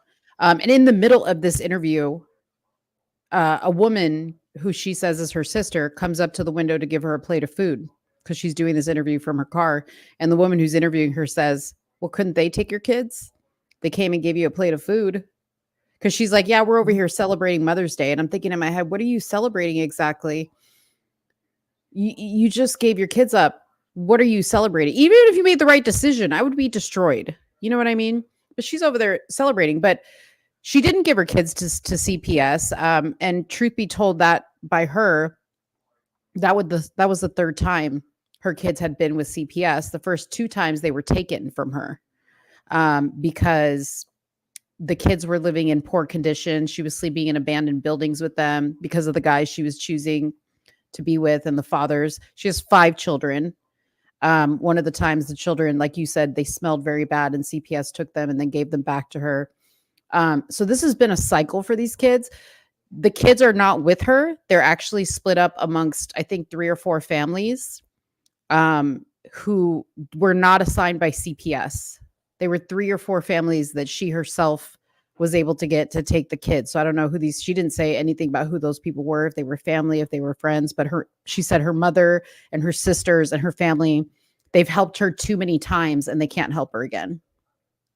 And I think she has 3 baby daddies. 2 of the kids are twins, but 5 kids in total. Well, listen, I'm glad they're no longer with their mother or that other family. She's a shit mom. Yeah. But at least she did this. At least my cousin had sane family who weren't addicted and they were like, yeah, no, you're not in a position to do this. And they, eventually took those kids, and my cousins are doing pretty well in life now. Mm-hmm. But, yeah, I don't really care about her. Like, I feel like people are giving her too much attention, and the only people that should have the support and the attention are those kids, wherever they may be. That's where I think all of the attention should go to, because I've seen this woman posted everywhere, and to me, people are you're making her the martyr. Mm-hmm. You're saying, oh, she's a single mom, man, she just can't do it. My mom had me, okay? My mom didn't have 5 kids, but my mom had me, and I watched my mom struggle on welfare, on Section 8, on food stamps for a good portion of my life. And she never dropped me off at CPS. Okay. And my dad didn't do much. I love my dad now. We've had this conversation, but it's not like it's not doable and it's impossible. This is just a quitter. So let the bitch quit. 1000%. That's why I said, like, I wasn't even going to hate on her for the stripping and the OnlyFans and the whatever, because I'm like, you got to do what you got to do, right? You made bad choices. You got to do what you got to do. But yeah, she's definitely a quitter, but I just kind of wanted to take people through all the different phases of what I went through watching this story and how I was like, you went through that? No. Like, I went through like, she's a piece of shit, to, I feel sorry for her, to, never mind. I heard the whole story. Yeah. I don't really feel sorry for her. I feel sorry for the kids. Yeah. That's the soft spot for me, is them. They're split up. Okay. I don't know where their dads are. I don't know one of the dads is dead. One of the dads is dead. He killed them. I saw that video. Yeah. I saw that video. Yeah. So anyways, Carmen, sorry to keep you waiting. No, ladies, I'm actually very much enjoying listening to this conversation. So thanks for letting me pop on. What's going on? I kind of, when I saw what the story was going to be next about this girl, I was like, oh yeah, I want to comment on that, because I kind of went through the similar stages that you did with your feelings on it. Yeah. Like, 1 second, the first second I saw her, I was like, okay, this sucks, but I felt bad for her. you know, and I kind of did feel bad for her. I was like, you know what? I understand what being a single mom feels like, and I understand the overwhelm at times. And I only have one child. Like, and I've never been to the point where I wanted to give my child away, but I could understand if I didn't have maybe the family dynamic or the friends that I have or the love that I had. Sorry, my dog wants to play all of a sudden, of course, because the second I start talking, the dog wants to play. If I didn't have my background or certain things in my life that made my heart as big as it is, maybe I would be like, you know what, this is too much. I can't do this. Like, luckily I'm strong enough as an individual to be able to do it. And again, one child versus 5, there's probably not a whole lot of comparison. And luckily her dad is in her life. It's just that he lives far away, so he can't see her very often. But yeah, I actually felt bad. And I saw the reason I actually got a little tiny bit annoyed with some of the posts, because I saw this one account called Fathers Lives Matter. I posted it, and he bashes a lot of women. I think he gives me red pill vibes a little bit, although a lot of his posts are pretty good and spot on. Like he posts a lot of very toxic women and mothers and people who are taking advantage of men. Yeah. And there is a lot of validity to that. But he said something that just annoyed the hell out of me. And he's like, there's no immense pressure with being a single mother. This is like no big deal. So she should be able to just deal with it, you know? And I have to disagree with that. Like, there's an immense amount of pressure, like to make money, to show up for school every day, to have lunches, to do all the events, to family functions, to just, and then she says she's trying to get an education, this girl. So if she's trying to get an education, and that's true, then she's got a whole lot of other stuff on her plate. And this is all part of the cancer that we find ourselves in our society of like non-traditional families anymore. Right. Yeah. Like you had mentioned earlier about me and my situation. Like, I didn't choose to be divorced. I didn't go into life wanting to be divorced. I learned the hard way, you know, and then I rolled with the punches, and it's like, okay, then I made the best of my situation. And luckily my daughter's dad and I are really good friends. We help each other out, and everything is about her and making sure that our daughter has the best life possible. And we are invited to each other's houses for family functions, and we all get along. We are still family. We still have love for each other. And that is the way it's going to be. And it was hard at first, but I was like, this is the way I want it to be, because my parents never spoke to each other my whole life, and his parents never spoke to each other his whole life. So let's create something different in a scenario as best as we can. But I mean, the cancer with society is like, women, go get your careers. You know, like obviously she feels pressure to get a career. She's talking about, oh, I'm at 2 colleges and I'm doing this. If that's true, then obviously she's trying to come up, and she's posting stuff about making money and all this other stuff. And that's great. I mean, she has to do what she has to do. If she's a single mom and she doesn't have any help or child support or dads in the life or whatever, she's got to figure it out. Yeah. But it's like the fact that we're having all these babies out of wedlock to begin with is proliferating the issue, you know? Yeah. And where are the fathers need to take a role in this too. It's not, that's the thing I hate about the red pill community and like this Fathers Lives Matter page, is that they take no ownness over the scenario whatsoever, like not an ounce. Right. It's 100% the women. They are the gateway. They have the keys to the vagina. Therefore, they are the gateway to everything that a man wants. Therefore, it's their responsibility to police it, stop it, start it. It's all on them. And so anything cancerous that happens in a relationship or a marriage or with children or with anything, they blame the woman. And I just can't get on board with that. I mean, there's 3 daddies here, you said 3 baby daddies. And I believe. And then this woman. So there's 4 people involved here that all have ownness to this situation. And this woman's the only one that's in the hot seat right? Where's the other ones? Well, one of them you said passed. The other two, where are they? And it is sad. Like, you know, my mom had to give me to my grandparents for a little while when she was struggling, and when, you know, she was very immature when she had me. She was 18 and super immature.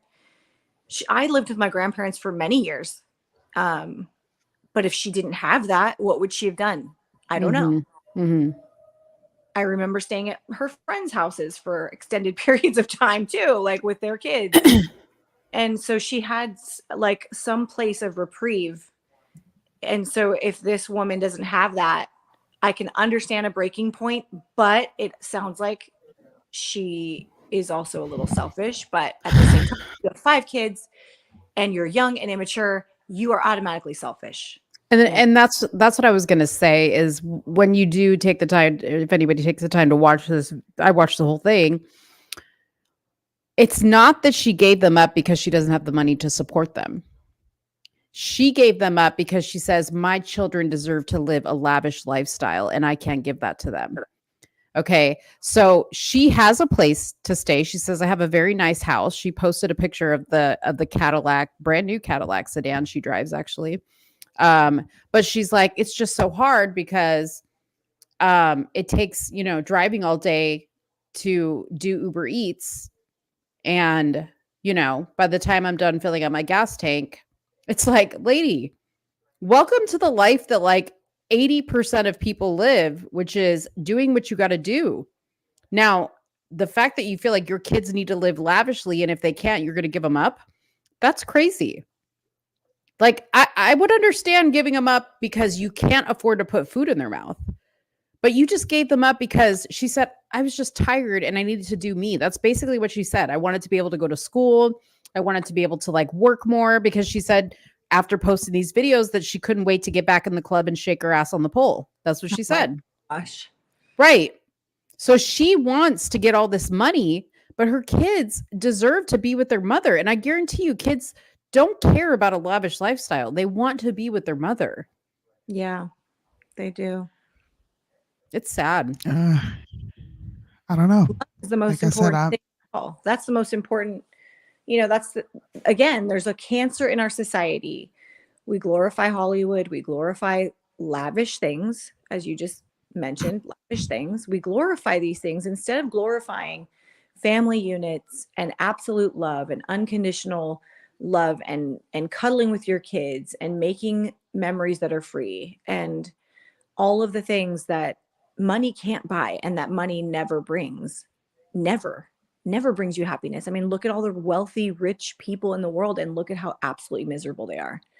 So this is something that I feel like we need to correct course in society and get back to a place where we understand what's actually valuable and what's actually going to bring this mother some fulfillment, which is like once she figures out A, who her Lord and Savior is, and B, like where actual security and love and happiness and joy comes from, which is not from money. And she's got it all wrong, you know? Right. Yeah. What were you going to say, Soonie? I don't think she is the best thing for them. No. I think definitely not the way she is. No, but a regular mother would be, right? Yeah, a regular mom would be, but these kids are better off without her. And I'm only saying this because I'm using anecdotal experience here. You can really fuck your kid up by trying to prove something to yourself, if that makes sense. While you're trying to prove something to yourself, make sure you're being 1000% honest with yourself about where you are. I guarantee you she does this type of shit in front of her kids. I wouldn't be surprised if that's one of her kids recording her doing that shit. Probably, so, right? I'm glad that, you know, CPS and that whole system is disgusting. You know, there are more kids who face sexual abuse in those situations than not. And I'm hoping that that's not the type of fate that those kids face. But who knows if they were even, who knows if they weren't already facing that in her care, given she's going around with a bunch of different men You have Yeah. 5 children, 3 different dads. You're staying in abandoned homes. Who knows what these kids went through before this is her final time just saying, you know what, I quit. I am happy. I am. I've seen my family alone. Okay. And I'm not saying that my mother and my aunties, they didn't do the best that they could. They did. But if I could go back and change my life and change the set of circumstances that we were put in, 1000% I would. I would. And I wouldn't think twice about it. And I would hope that my mom wouldn't think twice about it. Like in what like way do you mean? Like what would you change? I wish my mother was more selfless. I wish she would have I don't want to say she didn't always put her best foot forward because I'm not trying to bash my mom here. But I wish she was more intentional about being a mom instead of me just being around for the rodeo, if that makes sense. I was kind of just there while my mom was living. Like my mom got remarried. My mother got married when I was 11. Prior to that, I saw my mom with several different guys. I saw all those guys disrespect her in some sort of way. Those guys moved in, they moved out. They were there, they weren't there. Okay. And me just being there, I had to watch my mom go through all this. And as a result of her going through this, she then took a lot of these frustrations out on me. And I wish she would have been more intentional. You're like, you know what? I do have a kid. Let me focus on this. Like, be less selfish and be more selfless. Sacrifice something. And because I can see that this woman is not willing to do that at all, those kids, in my opinion, are in a far better position. Yeah, for sure. Like if I could have lived with one of my aunts for a few years, you know, while she figured out what she needed to figure out, I would have been grateful.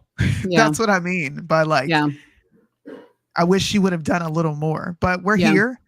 I went through these experiences. I'm the person I am today because of these experiences. But you know, hindsight is 20/20. And when you get older and you start having kids, you can definitely pinpoint where your parents just like really did a freaking number on you. Right. I just pray because she did choose where her kids went. I pray that she did a good job. Yes. Because she sure can't pick men, right?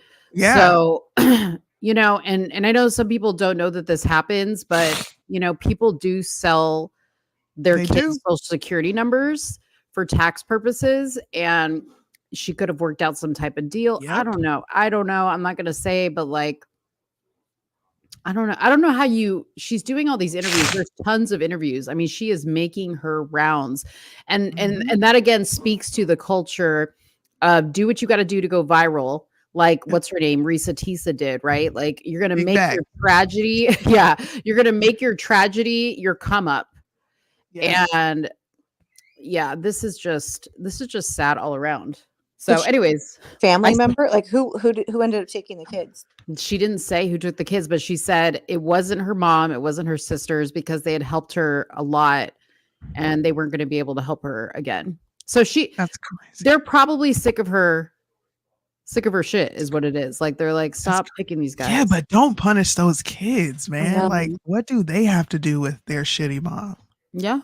Well, CPS is one of the most dangerous places for kids too. So I have such a bone to pick with them all the time. I've seen them do so many cool things. Yeah. And shame on them for not doing their due diligence and looking at this girl. And I mean, now that she's doing all these interviews, they should be like, wait a minute, maybe we do need to take these kids back in. But I guarantee you, CPS probably does not have the resources for these 5 kids. They don't. They're going to put them into a home where the adults in that home want to check, because I'm going to be honest, that's another situation that I have experience in. Mm-hmm. Yeah. I knew so many foster parents coming up in the church that were mean to their foster kids, like mean, but they collected a check. So I don't think I'm the right person to talk to you about this. I'm gonna be honest. No, I'm super biased on this. Same. Same. I used to do mortgages long time ago, and one of the guys that I did a mortgage for, I was like, so what is your profession? And I was taking down all of his information and stuff. And he's like, oh, he didn't really want to say what he does, but he had 5 foster kids all the time rotating through his house. And he was basically a full-time rotational foster parent that just did this for a job. His job was taking in kids, getting $750 per kid per month. And that was the income that he used to buy a house, was the $750 a month that he got for those foster kids. Fucking crazy, dude. Wow. That was his income. That was his only income. He had no other income. You'd be shocked, Mo, how many people do this, and especially in church. That should be the one place where these kids find some sort of refuge, but it's not. And I imagine there's some trafficking that goes on in those situations of kids, like pornographic stuff. Tell you this. Who's monitoring? You know what I mean? The 2 boys that I knew growing up that were in foster cares are both flaming homosexuals. Yeah, it's a lot of sexual abuse. And there's, at least in certain states, I used to do a lot of fighting with CPS back in the day because of the vaccine mandates in California. And if you didn't get your child all their vaccines, then CPS would get called on you. So we had to learn all of the rules and how to talk to them and how to, anyway. But one of my friends who lives in Oregon, she was in foster care. Her daughter was in foster care for a little while she was in jail. She was in jail for curing her daughter of cancer with CBD oil. Long story. You sent me this story. Yeah, I remember this. It's a crazy. Actually, you guys should maybe have them on if you want. But so she was in foster care, and they learned the hard way that although they do background checks on the primary foster parent, they do not do background checks on any of the people who live in the house. Only the person who registers as the foster parent, but they can have their boyfriend living there, their adult children living there, their brothers and sisters living. They can have all these random people living in the house and none of them get background checked. Only the primary foster parent. Yep. Dang. And it's so bad, she was molested. She was abused by the husband or boyfriend, one of the two, of the foster mom. It was awful. Anyway. But I mean, there's so many things wrong with CPS, and the fact that people do get money. I mean, obviously they need it, but it's like a catch-22. They need the money because how else are they going to afford to take in children that are not theirs? But at the same time, then people abuse that system, and then they take in 3-4 kids all the time so that they have a constant flow of money coming in, and they don't care about the kids. They just want the money. So it's a total catch-22. That's crazy. Wow. She's trash. She's trash. If anything, America, people who are watching, everybody who's all tuned in, you should make it your business to know where those kids are and offer some sort of oversight, since the government's not going to do it. They don't care. So just being honest, bro. They don't. The state and the city don't give a fuck about these kids. No, they actually want them in the system as long as possible, because that's the way that CPS makes money from the state. CPS gets their funding from the state for how many days and how many kids they have in the CPS system. So if you're not in the system, they're not making money. So that's also a part of the problem. It's like, it's a business for CPS as well. And then there's these these other organizations, nonprofit organizations, that will go in and be an advocate for the foster children. Like there's one called CASA. It's Court Appointed Special Advocates. And CASA will go in and they'll have an advocate that meets with one foster kid once a month, and they ask them questions like, how are you doing? How are you feeling? Are you, and they'll kind of advocate for them in court and make sure that the children are getting their needs met, as a fail safe, because the CPS system and then the foster parents might be corrupt and all that stuff. So then there's other organizations that come in to try to prevent that. But I swear, when I volunteered for CASA before, and I've seen some of these people that walk through with the kids as their CASAs, as their court appointed special advocates, and I'm looking at these CASAs and I'm like, that guy, this kid looks absolutely miserable or terrified. That guy is doing something to this kid. I can feel it. Oh my And there's God. like nothing you can do. It's like there's all these legal things, and these kids are so afraid to say anything because they know they're going to go home and get abused if they say anything. Mm-hmm. And they're not always believed because they're told that everybody's just lying to get out of their foster home and all this stuff. It is the most terrifying situation and place for a child. Like one of my first dreams was to just save all the foster children, but there's 65,000 of them in California, so that's not really very feasible. Yeah. But yeah, it's a really broken system, and it's something that nobody ever really talks about ever. Yeah. No, they don't. And I've heard a lot of the stuff that you guys are talking about, but for sure, like when we, look at stories like this to highlight something like that, because let's just say she really had good intentions, when she handed over her kids, then there's that whole other layer of, is she really doing the right thing because she's handing it over to a government agency who's probably not going to do their due diligence? And it just adds a whole nother, God, I feel sorry for those kids, man. Every kid in foster care. Mm-hmm. That's terrible. Terrible, terrible, terrible. It is the worst place for a child. My heart weeps for those kids in foster care for sure. Mm. And it's funny because you see commercials on TV all the time about adopt your local dogs and cats, blah, blah, blah, right? Like they're constantly pushing you to adopt. Don't breed. Don't have more, kittens and dogs, puppies. Go down to your local shelter, adopt. There's tons of animals. They're constantly pushing this on TV, at least when I used to watch TV years ago. Yeah. They never, ever talk about the 65,000 foster care kids in California. Mm-hmm. Never once seen them talk about that. Never once seen anybody highlight that. Instead, you have people trying to buy children and use surrogates and all this other stuff. Hello, there's 65,000 of them sitting there that don't have homes. Yeah. Yeah. But then the shitty part is they make adoption so difficult. That's why people go to other countries to adopt, because they make it so hard here in the United States and so expensive. So that's the other side of it too, is if you're not, well off, the chances of you being able to adopt a child are slim. It's a very expensive process, a legal process, Mm-hmm. So foster adoption though is free. Is different. They pay you just like they pay the foster parents $750 a month. They pay you $750 a month, and you take in the child as a foster adoption parent who's planning to adopt. So you're in like a different lane, and there's only certain kids eligible for that lane, I guess, because if they're considered like long-term in the foster care system, then they can be eligible to adopt. But a lot of kids they just know they're going to be in like for a month or 2 months, and then so they're not adoptable. But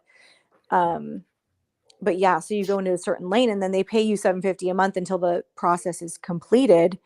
But it doesn't always get completed, because let's say the mom's like a drug addict in jail and she gets out and she gets sober for 30 days, she can get her kids right back. Wow. But it's like this cycle. So you might be, on the 11th hour of adopting this baby that you've had for 2 years. And I've seen this happen to people. They've had babies for 2 years. They've never even known their mother at all, except like the day of birth or like for a month or something. And then I had a friend who had the child for 2 years. The mother got out of jail, got sober for 30 days, got the kid back. Never even knew the mom. I mean, is it standard protocol like that before they go the route of like trying to get these kids into like a foster home of a complete stranger, that they try to find the father, they reach out to parents and blood relatives first? Or they say that reunification is their first priority. So yes, they will reach out to anybody that's the next of kin, like yes, fathers and grandmothers. In fact, I'm in a situation, I have an aunt who's dealing with this, and she's like, you're probably going to get a letter asking you if you want to adopt my grandson. And I'm like, what? Because he's in the system. And so they do reach out to all the family members to see if they would like to take them in. And of course, it's always mother and father first. And if mother is sober for 30 days, mother gets a chance at the kid again. And the kid can go in and out of foster care for years. And it's so trying on the child, obviously, and the foster parents. So foster adoption is more difficult because of that. You have to deal with the potential of reunification. Right. But it's a necessary, it's a beautiful thing for people that can be foster parents and deal with that nonsense. Like, I commend them. For people who are good foster parents. Yeah. We need those, I mean, aside from just like the system itself, like dealing with all the hurdles going through the system, then you have to think about you're bringing, like, it depends on what age, right? Obviously, if you're bringing a baby in, but what if the baby was born to a drug addicted mother? What if you're bringing in older kids and you have kids and now you have a whole nother dynamic in your house? There's so much responsibility that goes into it, because like on the surface, I think, oh, like I would love to do that. I would love to like open my home to kids or whatever, but I consider it a responsibility, whether you birth these children or not. If you say you're going to help raise your kids or somebody's kids, it is a huge responsibility. So. Absolutely. Yeah. But it's just a shame that we are where we are. There are certain cultures, I think it's like the Asian culture, that they're like almost never in foster care. Like, you never see Asian kids in foster care ever. Like, you don't see them. In California, you see mostly like Hispanics and then a mix of like whites and blacks, but you never see Asian kids ever. And there's a ton of Asians here. So it's also like they take care of each other. They all live in one house and they're like, you're not going anywhere. Like, we're all a family. True. There's like grandma, mom, kids, like great grandkids, sometimes all living in the same house, and they'll do that forever. And they're totally happy with it. Yeah. And it's some of it's cultural, but some of it is obviously economic. Yeah, it's crazy. Yeah.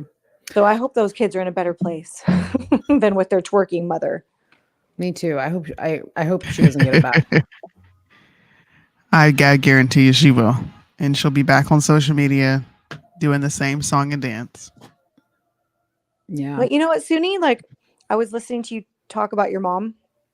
And I had a very similar experience. My mom was sort of like emotionally unavailable and like not as present, and didn't like really parent me as much. I was more like, I felt like I was just there whenever I could possibly be there or whatever. And we've healed from that. We've come full circle, and she's so proud of the person that I am, and she absolutely adores me, and she would give me the shirt off of her back. She's still emotionally distant, I have to say. But she does the best that she can possibly do, and she would do anything for me. If I told her I need you right now, she would drive 2 hours to come get me. She would do anything. But it made you like how strong and assertive and alert, like wise and all that stuff, made you more aware of the outside world. Because if you have to take care of yourself more, right, then you become more aware of the hyper aware maybe of the outside world, so that you could like protect yourself from anything else coming in. Man. I think it kind of made us like strong and vigilant and you know what I mean? Too like, strong. Yeah, true. But at the same time, it's like I see some of my friends that I grew up with who had like these like maybe helicopter parents or different parents that I thought I wanted, and my friends are like a mess, and I'm like, well, maybe my mom, it wasn't so bad, right? Yeah, my mom. I mean, I went through hell in boot camp, like childhood boot camp hell when I was younger, but shit. Look at me now. I'm like pretty strong. I'm like a good person. It's like, I always say like the people that go through the most adversity and come out the other side, those are the stories of inspiration. If you don't have any adversity and challenges. You don't have all of that. There's no inspiration to be had. Nobody's going to look at you and be inspired by you or awed by you. Like, you have to go through the fire and keep on going. Otherwise, you know, you're just another like NPC in this world, you know? But see, we're the anomaly because kids these days aren't allowed to do that stuff anymore because we coddle them, and you know, we have to make sure that everybody like goes through life as comfortably as possible. And you know, see, I think that's a hang up though. That's a hang up that I have because I experienced, my mom was an only mother, my only parent. My dad was hit or miss. I had my aunties, you know, and my cousins, but there's nothing like your mom. I kind of overcompensate to where I'm in my kids' mix all the time. Now I'm not like, helicopter mom, what are you doing? You know, busting up in their room. I give them their privacy and I allow them to come talk to me when they want to, but I don't want them to experience hardships. I don't. Yeah, well, because of the struggle. It's not like that. I'm happy that I went through these things, but I'm also not happy about a lot of stuff that I went through. And I think, like I said before, if my mom would have it's like being a character in someone else's story. If I would have been a part of the main plot, I don't think I would have experienced what I did. That's the part that I want to save them from. I don't want to save them from life's mistakes, you know, your first heartbreak. Yeah. But everything else that I experienced is like, I am laser focused on their behavior. If they just seem off one day, if there's something wrong, that part, I definitely overcompensated, bro. Oh, because I'm like, you're not happy today, and you're happy all the time. I never see you in this house without a smile. What's going on? And they're usually like, Mom, bro, I'm good with it. Like, I know in their head they're like, bro, would you freaking chill? And my husband's the same way. He's like, you gotta relax. Like, you're not gonna be there you're not super mom. I can't be there for every single thing. And that's what I want. That I want to be there. I don't leave their side when they're training. I'm in that gym. I don't leave this when my son is training. You know, if he wants to go to the park across the street, my head is like this. Where are you at in that park? Because if I don't see you at the park in less than 5 minutes, and I'm going to walk my ass over there and be like, hello? How is it again, Soonie? It's psychotic. But you know what? Like, and P wrote it here, you must allow your kids to fail. That is like the hardest thing, because like none of us want to allow your kids to fail. It's so hard. But it is a necessity, right? But see, this is the thing, and you and I always joke about this because you're like, dang, dude, you were so bad. I was a bad kid. Like, I was like stealing my parents' car to drive to like Tijuana, Mexico. Whoa. You know, like I had to figure out like how to get across the border. Karma, I lived close to the border, so it wasn't like that big of a deal. But like, you know, like I would go there and drink and then like come back. Like I drunk over the border. Like, what would have happened if I would have gotten abducted in Mexico? Like, you know how many times I survived that? That's crazy. Well, dude, my mother would have beat my ass. You and I, Soonie's too young for this, but you and I grew up in the era of literally, they had a commercial come on at 10 p.m. saying, it's 10 p.m. Do you know where your children are? Literally. And we didn't have cell phones, so they couldn't track us. No social media. I'd be gone all day, no food, no water, no money. Nothing. I don't even know how I survived. I literally don't. I was never home. Yeah. I was always taking the bus somewhere, or like I had friends in high school, same thing, because I live an hour and a half from the border. We were driving down to Tijuana too. I don't know how I didn't get kidnapped. How did I not sit there? We're like the same age. I know. Bro. Yeah. Yeah, it's like, so we like have all of this like boot camp knowledge that we had to live with because we had no choice. Yeah, like street knowledge. Like, people think I'm such a freaking like dork because I am a dork now, but I grew up hard. Like, I was like, same girl, people up, and like I had to like live on the streets, dude. I was like that's how I lived. It was like on the streets. Now I'm like, oh, okay, we're not going to do that. Now we're going to dress conservative, and we're not going. We're not going to Mexico to get drunk. Like, what? No, dude. Oh my god. Like, First of all, I used to calm down. steal. I used to steal like the outfits I would wear to the club. I'd go like to the Charlotte Russe and I'd like steal the outfit. Oh my god, Dude. I cannot confirm or deny whether I've done that. Bro. But I was in mean, somebody's gym at that age, 16, 17, 15. I was playing basketball. Dude, see, Soonie's like the good. Like you guys would probably think Soonie was bad one. Soonie was the good one. Me and No, Carmen. I was too afraid to do stuff like that because I know as emotionally unavailable as my mother was, she ruled with an iron fist. Okay, So if did I my got out of mom. line, I was getting my ass beat, bro. Dude, so did my mom, but I was like, I will take the beating. I'll take the risk. Okay. No. Dude, I one just time got my really mom good at found me not getting drunk. caught. You just I learned how to not get caught, but also I didn't live with my mom. Like Yeah. I didn't live with her for part of my life, so I was able to get away with stuff. And my grandma didn't want to deal with me. You know what I mean? So I was just like, okay, she's over there. She's at her friend's house, whatever. I would get away with stuff there, but I was still not a bad kid. I was just like you, Mo. I was going to Mexico with my friends in the middle of the night, or I was going to the mall and taking something so I could wear it because I didn't have any money. Like, you know, like I wasn't a terrible kid or a horrible person. I was just doing what I had to do, I guess. I don't know.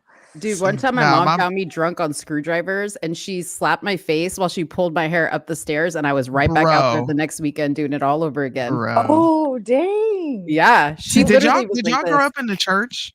Did you grow up in the church? No. Okay, maybe this. I had sex at a church. At Baptist, you need to not. My ears just No. No. Maybe it's just that Southern Baptist. My mother was Baptist. My mother was raised apostolic. I was raised apostolic for a little bit of my life, but I was in church from Monday to Sunday. wow. That's what our life was. No. I know she was bad. You ain't got to tell me. I can tell. You can tell when adults were bad as kids, bro. Dude, and P lived by the church, and I used to like stalk P from the parking lot of the church. What the world? I was crazy. I was crazy. I was too scared to do stuff like that. My mom put the fear of hell in me, you know. I was scared to do most things. I was like that. I would get my butt whooped. I was scared to do most things. So I would do things here and there when I got older, but I was scared. I would never drank or did drugs because my uncles would be like, if you drink or do drugs, I'm going to kill you. And I'm like, I didn't do drugs. And they were serious. I didn't do drugs. I thought I was going to die. I was such a square. My family will tell you. Now they look at me and they're like, bro, who the fuck are you? You smoke? What? What's the worst thing? Soonie, what's the worst thing you did as a child? Like the worst. I told you I plagiarized my mom's name on I got a bad grade. Boring. And I knew if I were to take this home, I would have never hung out with you. You were such a square. Like I was quiet. That's the worst. You plagiarized. I was not a social. I was a social kid, but with people that I knew. Like I'm like how I am now. If we're in a room and I see you and Carmen, I'm going to come over and chop it up with you and Carmen. But if I don't know anybody in that room, I'm going to go sit at the table by myself and chill. That's just me. I'm too laid back to be doing what y'all were doing, bro. I'm not doing that. I can't do that. Oh, man. And my mom watched a lot of Cops. She watched a lot of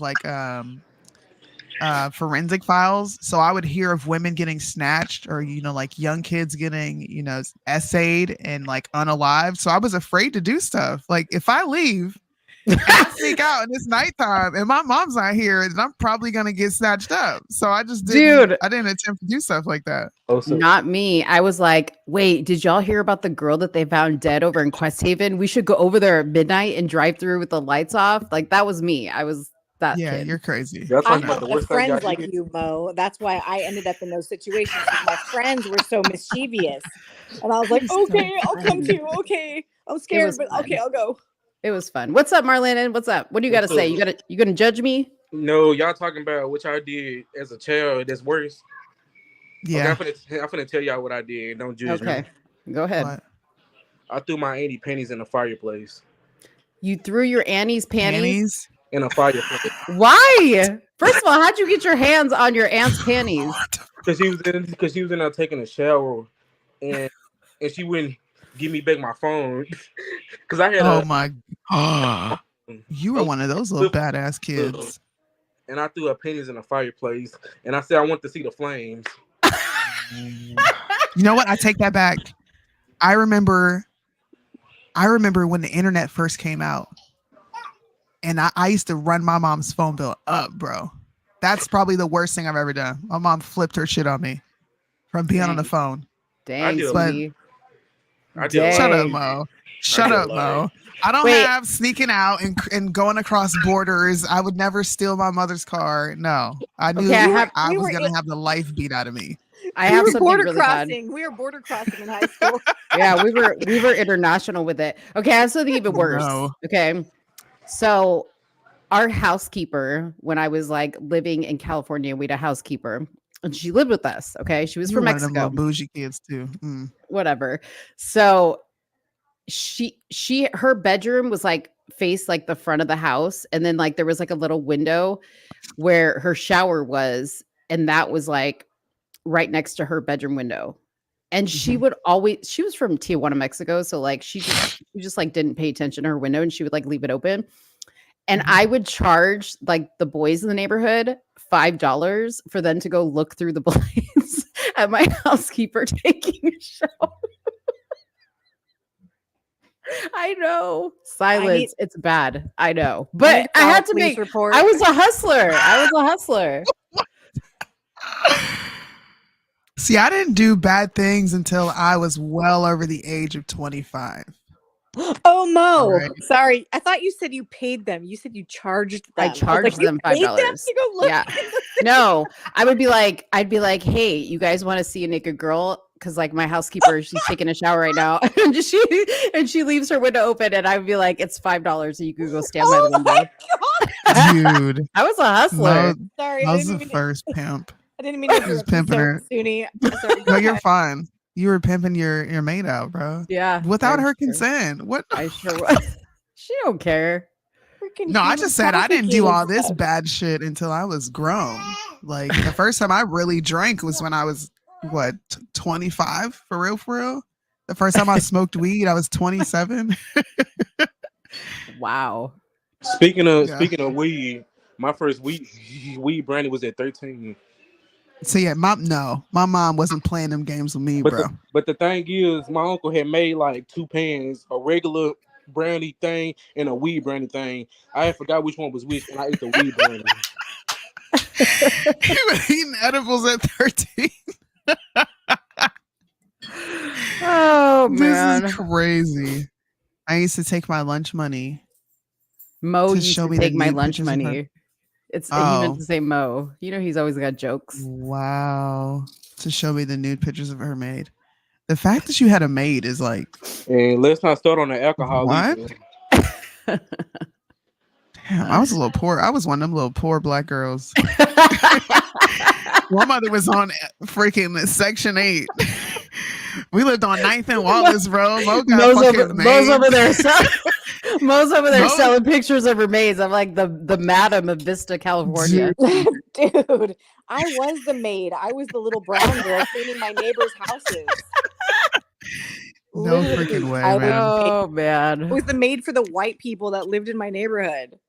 Give me that. We wouldn't have liked each other, especially if that, because I couldn't stand like wealthier people. Of course, I lived across the how do you say it? Like the city limits. We have Erie County, and then we have Mill Creek. Yeah, and they're literally like this.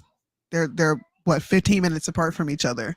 And my cousin lived in Mill Creek, and I lived in the city. And she had the nice house up and downstairs, big backyard, garage, and I would be so envious. Like, man, why I gotta come back to this? We would have to go back to the shitty neighborhoods. People outside shooting and stuff. Yeah, we would have never been friends back in the day, bro. Yeah, we would have, because you would have been like, she's cool stuck up. I don't like her. No, but especially because you out there doing shit that I wasn't doing. Oh yeah, that would have turned you off. But I wasn't stuck up. I was a really nice girl. The This conversation makes me want to go check on my 13-year-old and see what she's doing. Give me your phone right now. I started well before 13. Okay, dude. I'm sure there's so many things that I don't know. I think she's pretty honest with me, but she's definitely like keeps it to herself, and it scares the daylights out of me because I'm so naive. I'm like a naive, like retarded mom. I'm like, what? she's all mom. That guy was totally like today. That guy was totally cracked out. You didn't see him? I'm like, he was? I'm like, he just looked like I thought he just was like jogging. I thought he was just a runner and he looked all, she's like, no, he was totally cracked out, mom. Yeah. I was like, oh, I'm so retarded. I don't know. I've never done drugs, so I don't know what it looks like when other people do drugs. So I'm like, I don't know. Yeah. Well, I'm, obviously to like my kids, I'm pretty lame. But like if they would have seen some of the stuff I was doing, they would think different. But like obviously they look at me and they're just like, you're not cool. Come on. You're like, dude, I used to pimp out my maid for pimp out my maid. What are you talking about? Man. Give me a break. My kids are so green. They don't what was I asking the other day? They heard me talking to someone and they said, Soonie, you're from the hood, be quiet. And my kids were like, what's the ghetto? Right?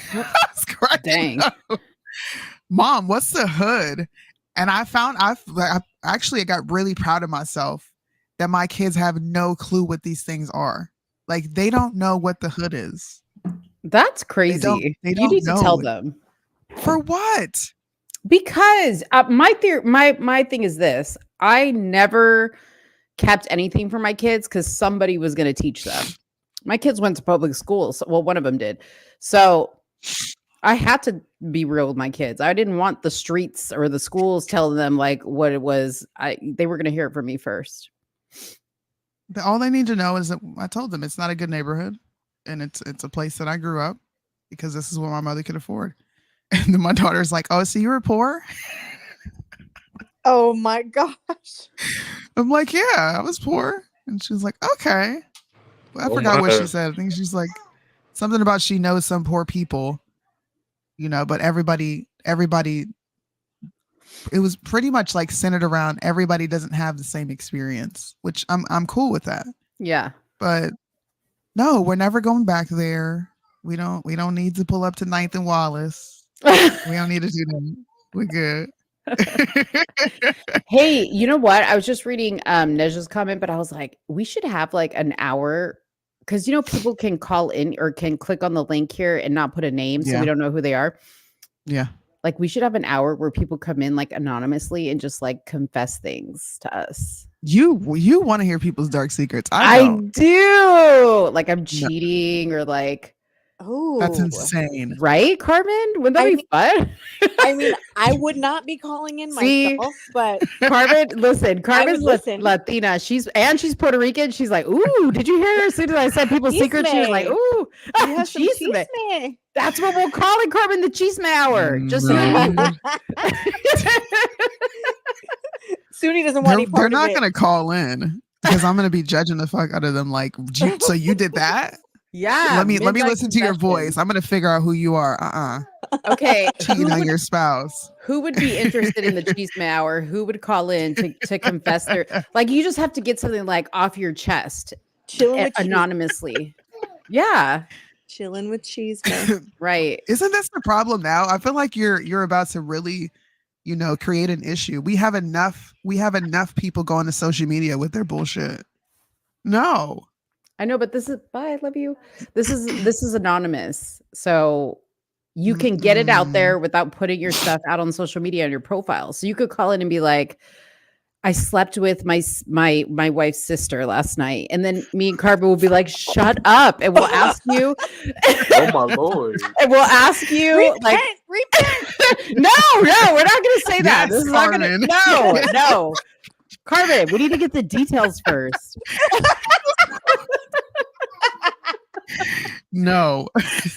We'll get the details and then Carmen will take you through a whole like sin forgiveness session or something. I don't know. Oh my goodness. Mo will pull it all out of them. Yeah.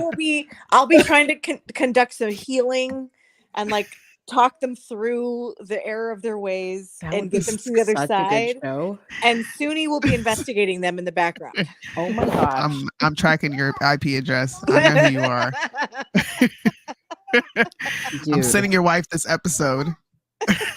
I think no. Soonie, don't be a buzzkill. Listen, man. When you've been around just like immoral people your whole life and then you leave and you find out that there are just amazing people, you want to be like those amazing people. I'm sick of scammers and liars and cheaters, bro. No. I want families to be together. Well, yeah. See, Mo wants it for the fun. I want it for like the healing process. And Soonie wants it, none of it. No. I'm gonna just enjoy the show. Yeah. See? Because there's gonna be people like Marlanda that are nosy and are just messy and they just want to listen too. And you all know you want to judge. Fine. And look, I'm not gonna snitch, all right, but just know I'm like secretly judging you on the inside. I just want you and to know that. the rules would be like instead of putting your name when you click on the link, you would put like confessing cheater, confessing something. Like whatever your confession is what your box will say. This is genius. We have to do this. I hope you do it so I can watch.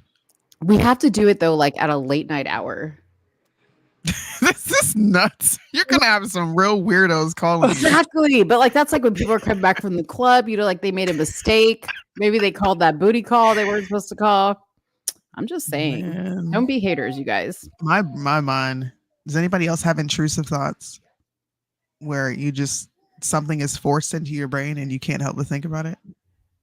Yeah. I wouldn't sleep. I would not sleep well after listening to something like that because I would be thinking about all the disgusting things that people are hiding. See, my brain is like wired for this because all I watch is like crime shows and like novellas and things like that. So like my mind is constantly like in this. That doesn't scare the fuck out of you. For me, I'm watching like a version of reality, right? That I'm in a bubble from right now. But when I come home, those people could be living next to me. And it's like just the thought of this psychopath crossing paths with me. I don't like it. And this is why I'm the nosy neighbor that sits outside and watches everybody. I'm I'm just waiting to witness something. Nah, bro, I'll be in the house with the weapons. Like, hey, listen, FAFO, you want to cross the plains of my house? I'm gonna shoot the shit out of you. Come on in if you want to. God. You have too much reasoning. You have too much reasoning, Soonie. I can't listen. I'm wired like this for a reason. I cannot function outside of this. I would be a schizophrenic because everybody's gonna be the enemy. Well, Carmen, I know Carmen's down for this. Carmen's down for this. I feel somewhere in between both of you. It's funny. I'm the somewhere in the middle on the somewhere in the middle. You're the. This is going to be called Somewhere in the Middle After Hours. Oh my God. How about Somewhere in the Cheese May? Somewhere in the we'll have like a whole series. Somewhere in the Cheese May, somewhere in the crime, somewhere in the, you know what I mean? What if you have someone call you and confess up to a murder? Oh, jeez. Yeah, shit might blow up for real. Then we need Soonie PI on the trail. I'm finding your IP address. Soonie PI is hot on the case. Dude, that literally sounds like a movie. Two girls have a podcast where people confess and somebody calls in to confess a murder. Confess a murder that they committed 20 years ago. Oh my God. And got away with. Whoa. Jeez. Yeah, this just took a dark turn. We're like, now we've got boundaries here. We have to be like, okay, no actual crime, right? Like moral adulterers. Like, I just want adulterers. Like a moral or ethical crime, but not like an actual legal crime. Yeah, exactly. Not like a serious. Oh, now y'all want to get all serious. Wait, not that far. I want some of your give me some of your guilty sins, but not all of them. Like keep all the rest of the stuff, keep it to yourself. No. Let's test it out. What If are anybody people calling in for advice? Yeah, we could do that too. If anybody wants advice anonymously or wants to confess something, click on that link below. You don't have to put your face. You don't have to put your face or your name in the box. Woman. I think advice would be fun. I really think that advice would be fun. I actually wanted to have a podcast or like do lives where I just am like, if you need a friend or have anything you want to say, just do it right now. I'm here. Let's go. God, you know? I so want to do that. I would do that. That would be fun. See, I would do something like that. That would be fun. Anything advice.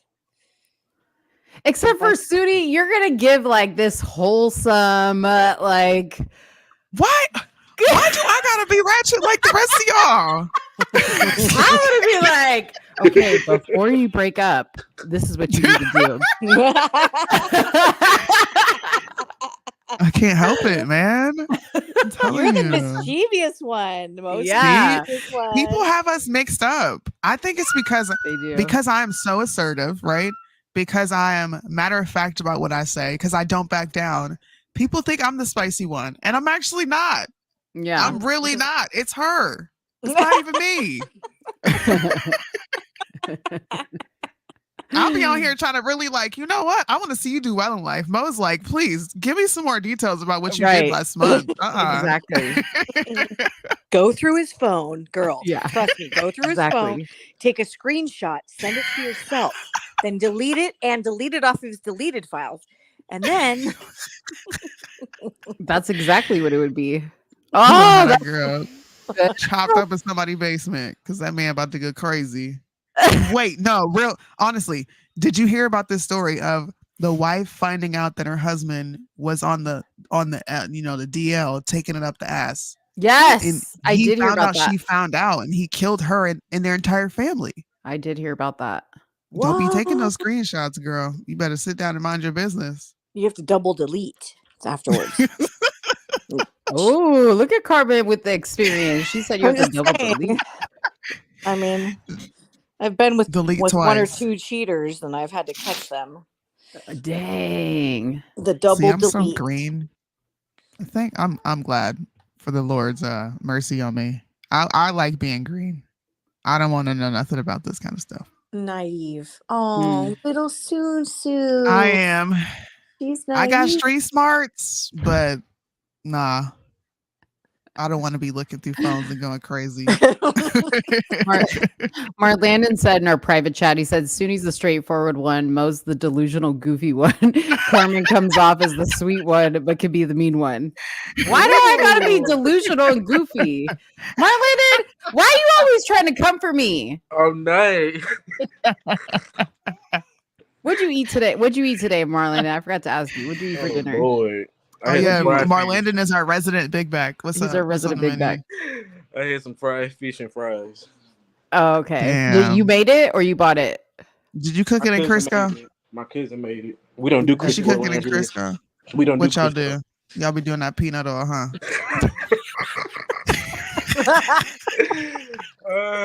Not the peanut oil. Damn, it gets all dark. It's really expensive now. I don't think anybody can afford peanut oil anymore.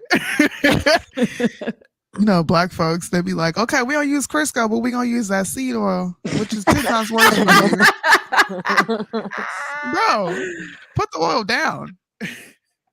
Y'all are crazy. Puerto Ricans just be wanting to use some bacon fat for everything. That's right. That's Oh right. my gosh. I thought that was an Italian thing. Bacon fat is the best. That sounds very disgusting. It's so good. I fry my daughter's Brussels sprouts in bacon fat. Shh. That's what I do too. And she doesn't even know. Is she a vegetarian? No. Oh, okay. I was about to say, I'm like, No, we have our first confession. Get off the show right.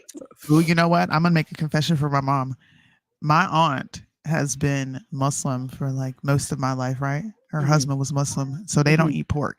And my husband doesn't eat pork, and his family doesn't eat pork. My mom would hide, you know, the Goya seasoning, the pig seasoning. What is it called? The pig seasoning? Yes, jamones. Pork. Oh, jamones. That's the name of the seasoning? It's on the package. I'm gonna buy it one day and show it to you. She would put it all the way up in her top cabinet So, and she would have stashes of the stuff so that nobody would see it. It's the seasoning packet. So it's like the pork Yes. flavor, like the chicken. Okay, gotcha. Bro, she would be looking around and she would get up there and grab it and like really quickly snap it open and dump all this pork seasoning in it, right? And they loved And all it. these people who didn't eat pork, they'd be like, "Oh my God, this is so good." And I'm like, "Mom, you are such a shit person." I'm over there like, I know my mom just dumped a bunch of pork in here, but I can't say nothing.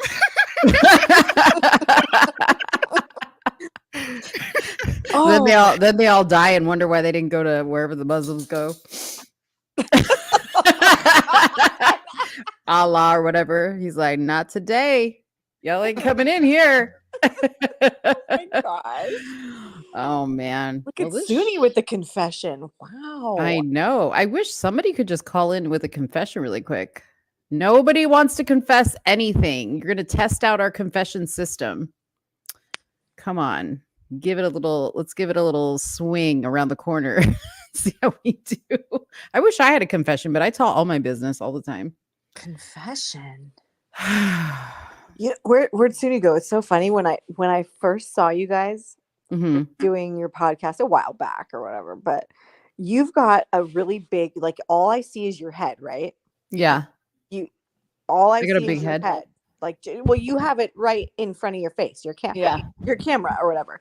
Where Soonie's like in the back. Soonie sits in this big ass chair and she looks teeny, like a little mouse back there. Like she's like, hi. I mean, obviously she's not that personality, but she looks that way. And it reminded me, I brought a flashback from that Men in Black movie. Where the little guy is like inside the head, the tiny little alien guy, and he's inside the head, and the head opens up, and he's sitting in the chair controlling everything, but he's like tiny. Did you hear this? Soonie, did you hear that? No. Oh dang it! Okay, I gotta say it over. Okay, so when I first saw you guys on your podcast, Mo has like a big screen of just her head, right?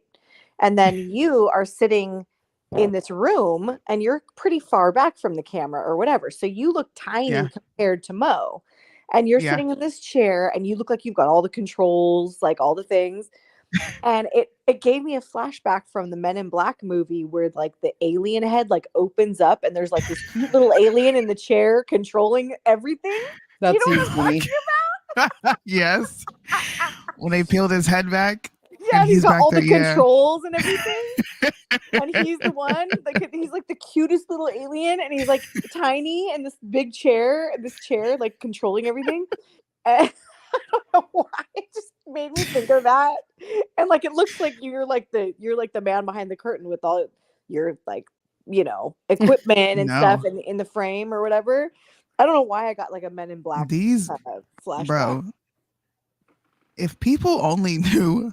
Some of these bright ideas are Mo's, and I'm the one that's like, no, I don't want to do that. And she's like, Soonie, come on. Oh my God, would you just try? And I'm like, bro, I really don't think this is a good idea. But then it turns out to be a good idea. And I'm like, all right, we should do that again. I'm one of those people. Yeah. You try to get me to do something new. I'm like, nah, bro, I'm good. And what I do is I spring it on her like right before the show. Last so minute. She doesn't have much time to think about it. And I'm like, okay, so this is what I was thinking we could do. And then she's like, when do you want to do it? Like tonight on the show. And then she's just like, okay, well, I'll just follow your lead, I guess. Hey, wait, did you guys see this Prince Charles portrait? Doesn't it remind you of the Vigo portrait from Ghostbusters? I don't know what that is. That seems like it's before my time. Okay, so this is Prince Charles' portrait that he just unveiled. Yeah. And this is from the movie Ghostbusters. This was like the painting, like where the evil guy Vigo was like, and it just reminded me of the painting. I was like, that is so weird. So I just put it in a side by side, whatever. Wait. I wonder what the artist titled that picture, or did they just title it his name?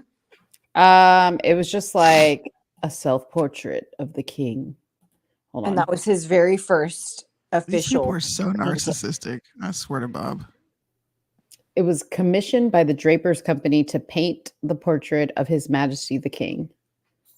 Why is it all in red? Red with a red background. Like, why would you do that? That is so bizarre. Communism. He's evil. It's the red party. In hell, or he's drenched See? in blood. Look, Carmen, why he got to be in hell? because he is. Look, even Heather says she has the best ideas. Heather knows. She's my friend. You initially think it's crazy and then it ends up being great. Just follow her crazy lead. I mean, yeah. Look, there's some ideas where I'm just like, no, it's not happening. But most of the time I give in. All right. I do. I'm a good sport. That's what I want to say. I'm a good sport. Yeah, you are. I'm a good support system for your like shenanigans. But if I just don't like it, I'm not doing it. No. I'll be boring. If she asked you to cross the border, you're not doing it. What was one of the crazy ones that I did? Oh, when I dressed up like the Muslim lady. You didn't know that was coming though. No. And I was like, what the and this was at the height of all that, when everybody was getting smacked with censorship and TOS violations with this whole Israel thing. And I was like, we're canceled. I know. I didn't have no say-so in this. We're canceled. And then after she does all this, she's like, we got to take the video down. And I was like, for what? Why? Why?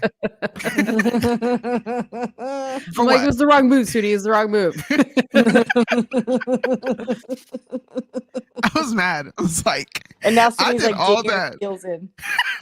He's like, no, we put it out there. Staying. I want to talk about it, and she's like, Soonie, let's talk about it like we're talking about the news, and I'm over here like, girl, that video is still up.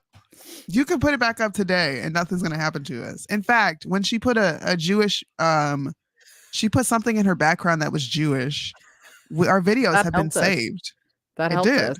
Yeah, I put the picture of the Wailing Wall in the background. Oh, you're so horrible, bro. Or when I wanted to do the Linda skit, that was another idea. Do it. Oh my gosh. I did. And Linda lost her mind, bro. Yeah, she got that video taken down. Dude, she blocked me because I liked it. Yeah. She blocked you? Yeah. I've been blocked ever since then. And no all I did freaking was way. laugh or something. I laughed it. I think I forget what I said underneath something, and she just immediately blocked me. I was like, literally? I didn't do anything. I just thought it was hilarious. That woman. She blocked you? I think she blocked all of us. Yeah, she really did. Everybody's got a story about how she blocked them. She blocked me because I asked her what age she was. Wait. Did you guys hear Eric Adams and his shenanigans? Oh yeah.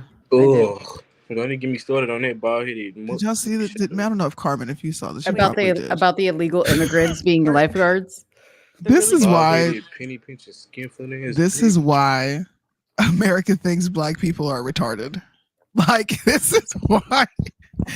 Listen to this freaking idiot. That states those jobs that we are in high demand, we could expedite.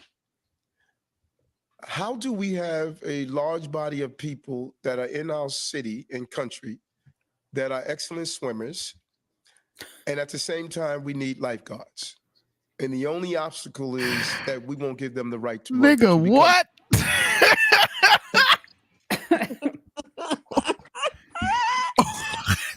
So which race is he talking about? Who is he talking about? Listen, he ain't talking about black folks because we can't swim according to the narrative. First it was Kathy with the y'all don't know what a computer is. We don't know what computers are. Dude, we don't know how to use the internet either. Now we can't be lifeguards because apparently we can't swim, and we gotta give it to illegal immigrants that's coming across the border, bruh. Like, this is why they think we're so dumb, y'all. This is why they think we don't know what computers are. Yeah. What? And they just going right along with the shit. We got able-bodied people who swam across the Rio Grande. They know how to save people. Half of the people drown. What are you talking about? Did the black community accept Kathy's apology about the computer comment? No, 50 Cent said, try again, ho. No. She can't apologize for that. Because what black person do you know that don't know what a computer is? This is what I said. This is why Our show needs to be a big show. So I can bring Kathy Hochul on and say, tell me what Black person you have ever met that didn't know what a computer was. Right. And go. And we're all going to sit here. I'm not moving forward with this show until you tell me. She said Black children. Wait, she said the remarks were seen. She said they ignored she ignored the reality that many Black children are indeed familiar with computers and technology. Recognizing this problem, Governor Hochul issued an apology. So just the children? Only the children are familiar? I guess. Can we tell the truth? You know what? Y'all want to know who she talking about? She ain't talking about Black people. She talking about the Africans over there with the big stomachs that's craving food. That's what she talking about. I don't know. No Black people who don't know what computers are. Maybe they don't know. Maybe. Because a lot of that land is not civilized over there. Come on now. How much of Africa is actually developed? Let's be real. Yeah, that's what I thought. Even Africa got internet cafes. Bruh. She wasn't talking about Black people, bro. She was talking about them Africans and she didn't want to offend them. So she slapped Black on the front. I'm telling you, that's what she was talking about. Africans? She's talking about straight Africans? She talking about Africans. She talking about the ones in the Congo that's out there mining those what are those what are they mining out there? Some sort of lithium batteries out there. Yeah. Mm-hmm. They don't know what computers are. She wasn't talking about us. Ain't no way. This niggas all on the internet twerking. You just had a Black mom twerking while telling her story about giving her kids up for CPS. Don't do that. Don't do that. Man. The Cobalt. I'm gonna say what people are thinking. I just don't care. That was almost as good as Jerry Nadler saying that we needed all the Latino immigrants because who else is gonna pick the vegetables? He did not say that. Yeah, I did. Yeah, he did. I remember that. He's like, we have a shortage in this country. Our reproduction rate isn't where it's supposed to be. And who's going to pick our vegetables if we don't let the Latinos flood the border? Like, who's going to pick our fruits and vegetables? Idiot. Telling you, bro, these people are so disconnected from life, bro. Exactly. Oh my gosh. What do you think Africans used? Listen, them is Nigerians. I said the Congo, all right? Not the scammers. It's different levels to the Africans over there. Come on now. It's true. The Nigerian Different prince. levels. Somebody brought up the Nigerian prince. Come on now. Nigerians, who else? It's the Nigerians, the Somalians, this what are they? They're from Senegal, the Senegalese people, and it's another one. Those are the scammers. The other Africans, they catch a bad rep because of them. It's just like Black people in America. We're so diverse. It's not even funny. I had to ask the Googler. It says no African nation has the majority of regular computer users, and the number of users is low in Kenya at 12%, Uganda 11%, and Tanzania 6%. They don't even have Amazon. I just had this conversation. Oh my God. There's somebody named Chief on Instagram.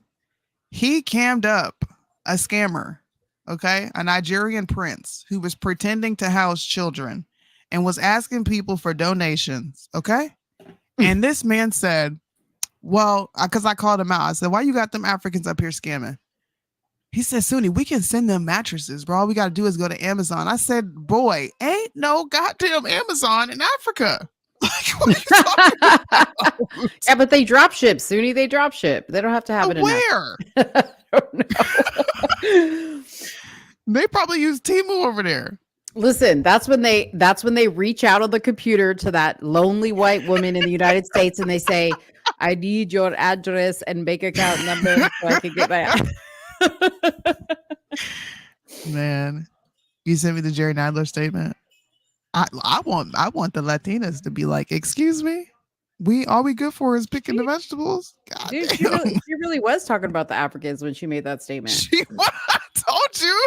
You need to stand up for her, Soonie. People don't believe me. You need to do a post and you need to at Kathy and be like, Kathy, I got your back. You were talking about Africans in Africa. She just don't know no better because they call us African Americans, right? So she thinks all them people over there are black. And I keep trying to tell people they're not black, they're African. And those are the people you want to help because they need a little civilization. We don't. We black people just need the blood of Jesus. We're civilized, but we're still hellions. We act like demons. We don't need no more help from y'all. We need Jesus. Just leave us alone. Oh my Lord. Was she referencing like actually people from Africa, or was she referencing African Americans and just conflating the two? She was referencing African Americans. I'm just giving her an out because I really don't think she thought about what she said. So I'm just like, listen, she was talking about the Africans. So y'all just like ease up off her. It's okay. Because she had 50 Cent come out and say, excuse me, but I know a bunch of kids in the Bronx and they know what computers are. What do you mean? What are you talking about? Oh God, that woman's dumb. And then Eric Adams said we can't swim, so Kathy, you need the immigrants to come over.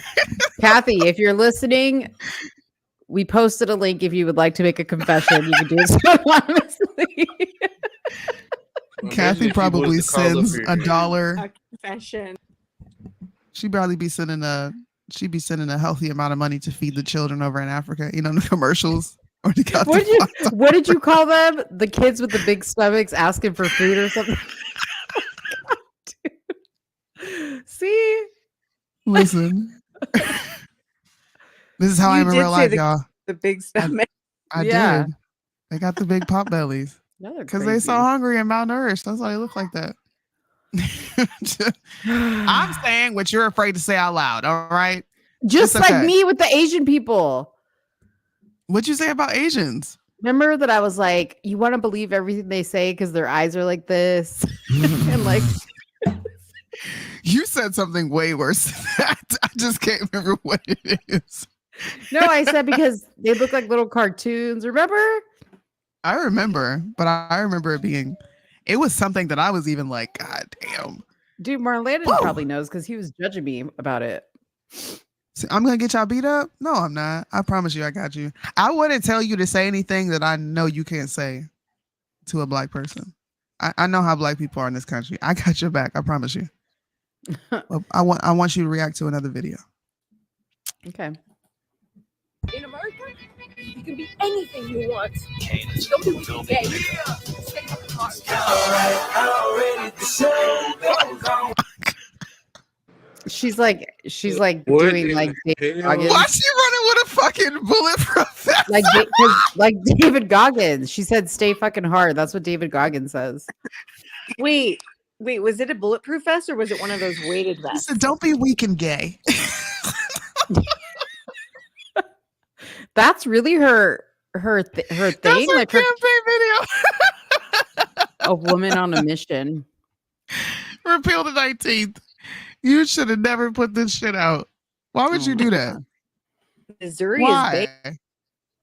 Wow. Hey, what was the final? What was the final in Maryland, by the way? Well, Kimberly Klacik won the Republican nomination. Just I don't know if people knew that. And Donald Trump won 80%. Well, the 80% of the votes are in, and Donald Trump won 189,139 votes. Nikki Haley pulled in a whopping 47K.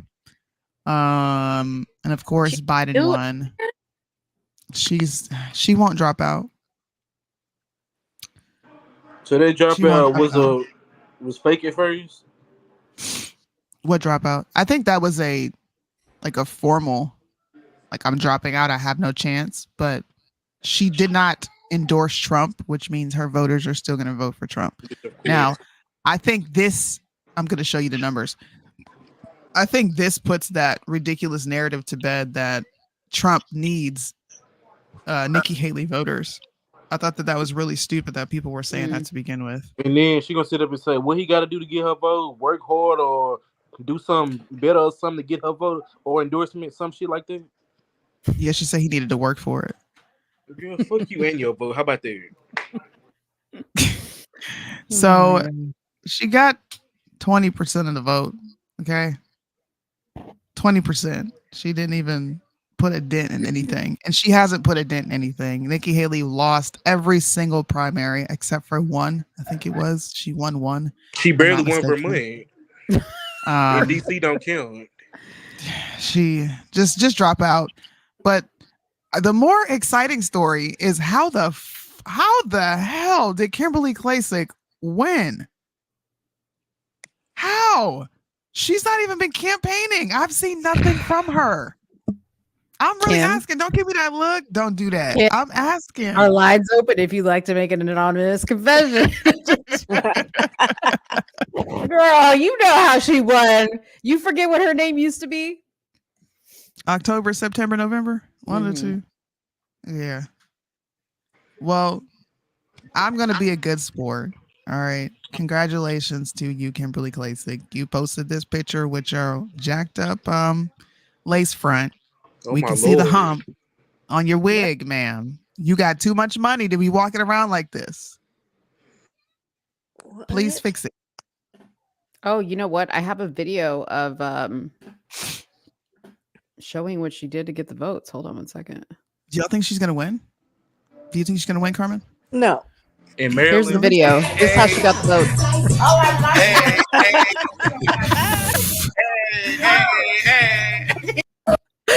You ain't shit. That was a video of Kim getting the votes right there. When I was at Mar-a-Lago, she was there like 2 years ago. It's been 2 years ago. And she was wearing the shortest. I'm sure. Shorts. Like it was like a tank. It was a suit. It was like a little romper suit.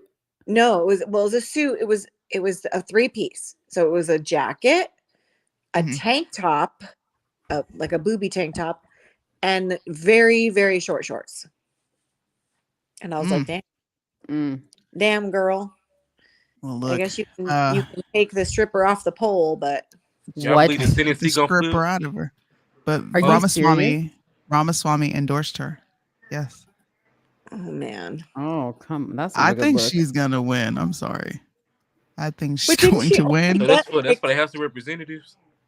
Isn't there only like 30% of the vote out there for Republicans?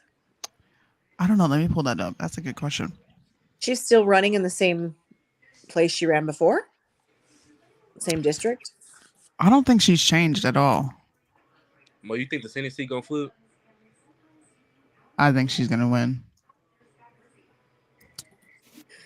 I mean, unless everybody in Baltimore is so fed up with the crime and the homelessness and the bridge collapsing, trash everywhere. I think it's that on top of her. She's been campaigning for 4 years straight. She always does her Red Renaissance event. Let's see. She got 63% of the vote, and she won with 21,612, and she beat. She destroyed the other GOP candidates. I'll pull it up. She destroyed them. Whoa. Well, that's not surprising, but I would be surprised if she won in the general. I guess her opponent is going to be John Zuski. So, Zuski. So we got 50, 55, 57,000 votes for him if you add up all the blue. Yeah. And basically 32,000 votes for her if you add up. So yeah, it's the same thing. It's like 30% to. She's going to get 30% of the vote. I see what you're saying.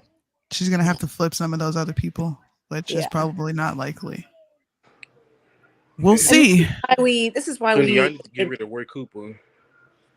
This is why we didn't like what she was doing because she was just sucking up resources in an unwinnable district the last time that she ran. And you know, when you go to a district that it's only 30% Republican and 70% Democrat, it's like really almost impossible to win those districts. It's like it's something like you probably have to spend like a decade or two like trying to right the ship in those areas, and it takes time to change that whole culture into thinking, okay, yeah, maybe we need a change here.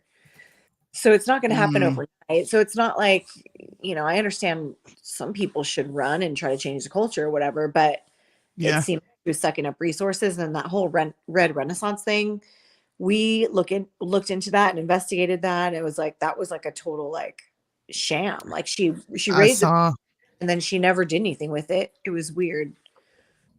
I saw. Yeah. I don't know. I do. I didn't get involved in that. The case was dismissed after Kim Klacik sued Candace for I don't know how many millions of dollars, basically for defamation for saying she was a stripper, and Kim ended up having to pay Candace $115,000.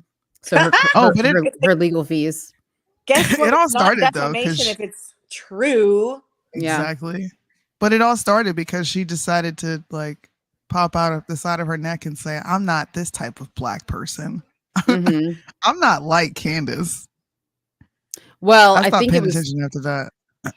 I think Kim also decided to just drop it because remember Candace then started saying, oh, and by the way, I think she was misusing campaign funds. And so, you know, if you enter into a lawsuit, you know, you're going to open yourself up for a whole lot of discovery. And I don't think she wanted that.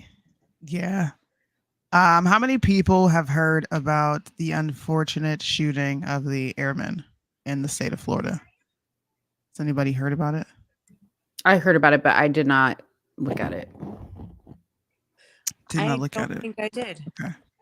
By the way, Soonie, I was checking Candace's page and it says yet another taunting post to you that says this year has been revolutionary and it's only May, much more to come. She got a gag order. I don't want to hear it. She can't talk about nothing. I don't want to hear it.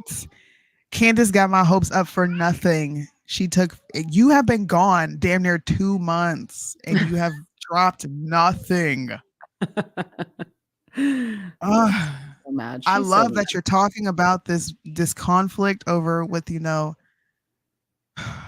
I'm not going to say which country I'm talking about, but the country I'm talking about is in fact a terrorist state.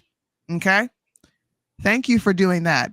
But I'm going to need you to do a little more because the conservative big con train is still chugging along. You were supposed to destroy it. She was supposed to be Thanos with the infinity rings, bro. Like you were supposed to just come and right all the wrongs and you didn't. Right, I'm never going to get over that. She'll be good for it. She'll come back. Maybe she can. I think come you back have and a lot of start- enthusiasm. Maybe she can talk about a hypothetical fictional character named Schmandis who had this job at the Schmaley Wire. Maybe she will. I don't know. But she needs to hurry up because this is taking a little bit longer than I would have liked. But this a U.S. military member was shot in Florida. And shout out to Birdman because he was actually the one that brought this to my attention. Cops responded to a disturbance call. Now there is still the story is not exactly clear. Cops show up to a disturbance. They go knock on this young man's door. He answers the door with a gun. Cops immediately shoot him. And he unfortunately died. He succumbed to his injuries. Now the neighbors and the people around, including the girlfriend and the family, are saying that cops went to the wrong house to begin with and it had nothing to do with this young man. And he ultimately ended up getting shot by cops. So I'll read some of the article. A deputy responding to a call of disturbance in progress reacted in self-defense after he encountered the 23-year-old armed man with a gun in Okaloosa County. Why do they have those names in Florida? It's weird. Fortson was taken to the hospital where he died, and the deputy involved was placed on administrative leave pending an investigation into the incident. I have the video, and I have not said much on it because I wanted to wait for more information to come out. But the more information that I see, and the more people come out and talk, I'm kind of erring on the side of I don't think this was a justified shooting. And to me, I think this is going to be a way that they usher in more restrictions as to how you can handle your guns in your home. And I'm only saying this because there is a different part of the story that's saying this young man did not know that police officers were knocking on his door. And if he doesn't know you're a police officer, he has every right to enter the door with a gun. And I don't think that's you acting in self-defense. But I'm going to play the video. This is the moment U.S. Airman Roger Fortson was fatally shot in his own home by a Florida sheriff's deputy. Sheriff's office, open the door. Step out. You see it all play out in newly released body camera footage from the Okaloosa County Sheriff's Department. The officer announces his presence at Fortson's apartment after receiving a report of a disturbance. Sheriff's office, open the door. Fortson appears and is shot almost instantaneously. Watch closely, slow down, and you see the door open. There appears to be a gun in Fortson's right hand, but it's pointing downward, never aimed at the officer, who immediately fires, striking Fortson in the chest and arm. Fortson later died at the hospital. Now, I'm not going to play this because you know Benjamin Crump is Mr. Ambulance himself. And he's going to come, oh, they killed this man because he's black. I don't care for the racial ends of this. I don't think there is even a racial aspect to this. I think that it's not it. Really takes away from like the gravity of this situation. I feel like we're telling Americans that they cannot open their doors with weapons when they don't know who is there in an environment where crime is rampant. And he's living on airman's paycheck. I know how much they make. He's not living in a decent area. So if he's opening the door with a weapon, is a reason he's opening the door with the weapon.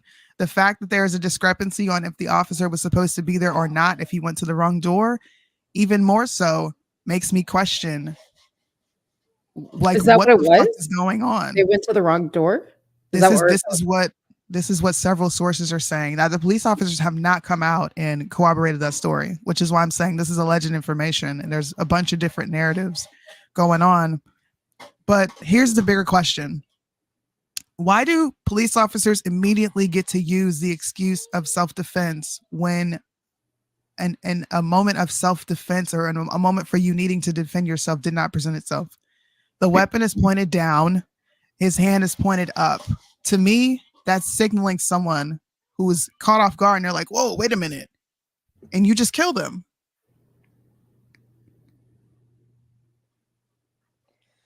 Like, what is happening? And that's it is odd, but that's the only video that they have so far. There's no other. This is the only video that they've dropped. No, they haven't dropped it. This came straight from the police department. The officer was by himself. There's so much that has not been put out. So I mean, I just have a question though. Like, yeah, did he not hear? I mean, the officer announced himself pretty loudly. Like, I would think that you would be able to hear, like, this is the sheriff's office, like, open up. And then at that point I might, how are you supposed to respond? You know, because there's so much heightened, awareness now. Like, what do I do? Like, I wouldn't even know what to do if I got a bang at my door and they said it's the sheriff's office opened up. I'd be terrified. Like, why are they banging on my door? But I wouldn't bring a gun to the door. Like, I would be terrified. I wouldn't know how to respond, but I'd probably be like, can I help you? Like, what's going on? What's going, I don't know how, what is the appropriate response? Don't people have peepholes like where the officer can put, credentials or something up to the peephole? Like, I don't understand. Like, if that's what you're concerned about. Well, See, this is where the story gets shaky because the girlfriend was on the phone as this entire thing happens. She is saying he had no clue it was police officers and he just heard somebody knocking on his door. People who live in these apartments, they did their own. There was like an independent investigation. I have to send you this video of points in the house where he could have potentially been from the front door. And can you hear someone saying, "This is the sheriff's department"? A lot of people are saying you can't hear what they're saying on the opposite side of the door. As far as looking outside of the people, I do know from said that officers don't stand exactly in front of the door because of things like someone could shoot through the door and potentially injure the cop. So they tend to stand to the side. I just think this is going to bring this is going to be a point of contention for a lot of people, especially like gun advocates. If I don't know that you're the police and I can't see anybody through the people, but I hear somebody knocking on my door like knocking that hard, I myself might come to the door with my weapon. Why does that mean that I deserve to get shot? I'm in my house holding my legal weapon. And if the story is true that the officer went to the wrong door, I had every right to open the door the way that I did. Why is that a death sentence? Why is that becoming a death sentence for so many Americans? Because he's not the first one. Ryan Whitaker literally surrendered, and after not knowing that police were knocking at his door, and he ended up dead with 6 bullets in his chest. Right. And this is a white guy. I see your point. Like, why is that necessarily a death sentence? Now, I live in an area that's pretty safe, and so I would 99% of the time I would not feel the need to bring a weapon to my door. And if I was afraid, I don't think I would go to the door. Yeah. Like if I was afraid or if I thought, what the hell, I don't think I would just run and open the door. I think I would not open the door at all. Yeah. I would probably do the same thing you did. Right. I wouldn't open the door. What's going on? And I would find and I would probably call the police like, hey, look, I don't know if you sent somebody here, but they at the door and I'm not opening it. Yeah. Hey, this talk is good. Y'all can really stay to midnight. No, I can't. No, we're not. It's 11:17. I just wanted to talk about these 2 incidents. There's 2 incidents that happened, and it's showing a real divide amongst like the back the blue people and the people who are like, I can see error and where the cops went wrong here. And I think this is going to create a bigger question of, are we safe opening our doors with a weapon? Because it just seems like open season. And I'm not condemning cops. I understand that the environment that they're in. I understand that they work a very dangerous job. But I don't think that they should be responding to everyone the same way. Like, if my gun is pointed down and my hand is up, you can clearly see I'm in a position of submission. You didn't even allow him a chance to respond. You said step back, and then less than a second later, you shot him. Right. How do you know? Like, right. And I get it. Cops it's a knee-jerk reaction, right? They have a second to respond because what if he would have lifted the gun up? But it's a big what if game kind of thing. Like, was he going to shoot? Was he not going to shoot? Yeah. And how do we know? How do we know if the cop is actually justified? We're just giving him the benefit of the doubt of you felt the need to defend yourself. Yeah. Yes. We need more info. But this is a good conversation, but I would love that if they would come out with more. What's taking so long? To me, when they take forever with situations like this, there was something that went wrong. I'm going to be honest with you. Mm-hmm. Majority of the media already made their mind up. You know, it got something to do with him being black and all that other shit. Yeah. And that's I hate that. I think that really dumbs down the conversation. We can have a real conversation. They're trying to further to divide between black people and the police. That's what that's about. That's always going to be the narrative. Yeah. Doesn't Ben Crump have enough on his plate? Like, how many cases can that man take at once? I'm surprised BLM ain't posted him yet. Well, someone made that point. It's funny that you say that because someone literally made that point and they said, let me get this straight. A career criminal with 8 stints in jail dies of a drug overdose in custody for allegedly passing counterfeit bills. riots and cities burn, but an airman is shot to death opening his own door simply because he is carrying a gun in his own home and it's fucking crickets. I have the same questions. Like, where is everybody? There's 2 incidents that have just happened in this country that people are quiet over. There was another incident in Michigan State Police were chasing a young man with outstanding warrants. So he had a warrant for his arrest. They saw him at the gas station, attempted to apprehend him and take him in, and he ran off. Okay? He's evading the police. There's many angles to this video. So if you guys want to watch it, I will put it in the comment section or in the description so you can go back and watch it.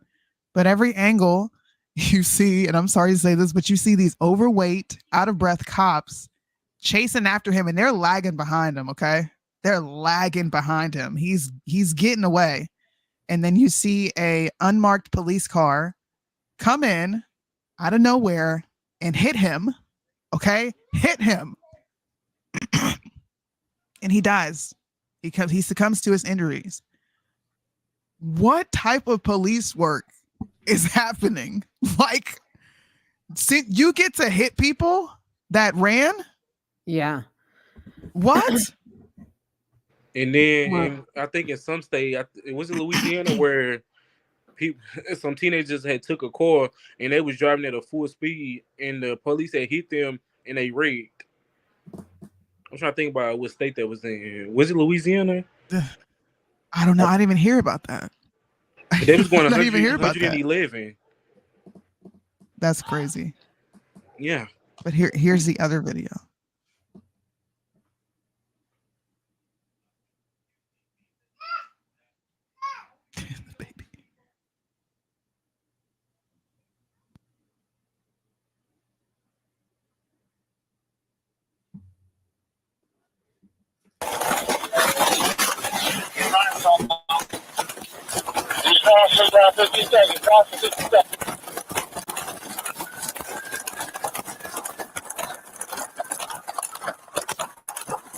Sterling, get your hands in the air right now!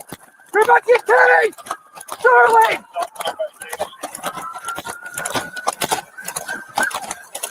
Okay, where's the Burger King? Burger King! Sterling, get on the ground right now!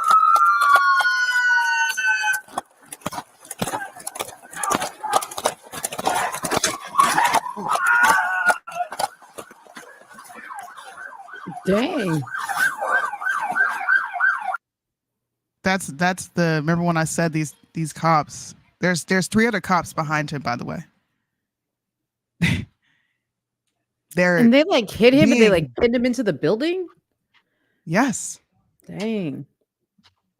There's more to this video. I'm going to find exactly the point that I'm talking about, but it just to me, I don't want to say this, but I feel like we don't have a choice at this point. It's almost like policing in America, some police, I'm not saying all, it's getting lazier and lazier every year. Every year, to me, I feel like I'm watching cops do something egregious that is not in their use of force policy. Do you think it's getting worse because there's so many police officers that have quit and they've had to like quickly get new ones in there and those guys aren't as trained and as seasoned? I do. Mm-hmm. I know that's the case because I know police departments that have completely lowered their standards so that anybody can just join. Which is gonna create a shit show. Like it's not gonna bear any good results. It's happening in the cities, by the way. Sorry to interrupt. It's happening in this, like it's happening in Portland, for example. And Portland was like the hub of so much. This was before COVID, actually. It was the hub of so much Antifa action and just lawlessness, trans, like so much crazy stuff was happening in Portland. Like their motto is literally says, keep Portland weird. And so it's just, nobody wanted to be a policeman in the city of Portland. And so they completely lowered their standards to where like you wouldn't have to pass like the normal testing, and you didn't have to have like the normal requirements, and you could have tattoos in certain places that they weren't allowing before. Like they completely changed their requirements. And because they couldn't get people to stay on the police force in that city.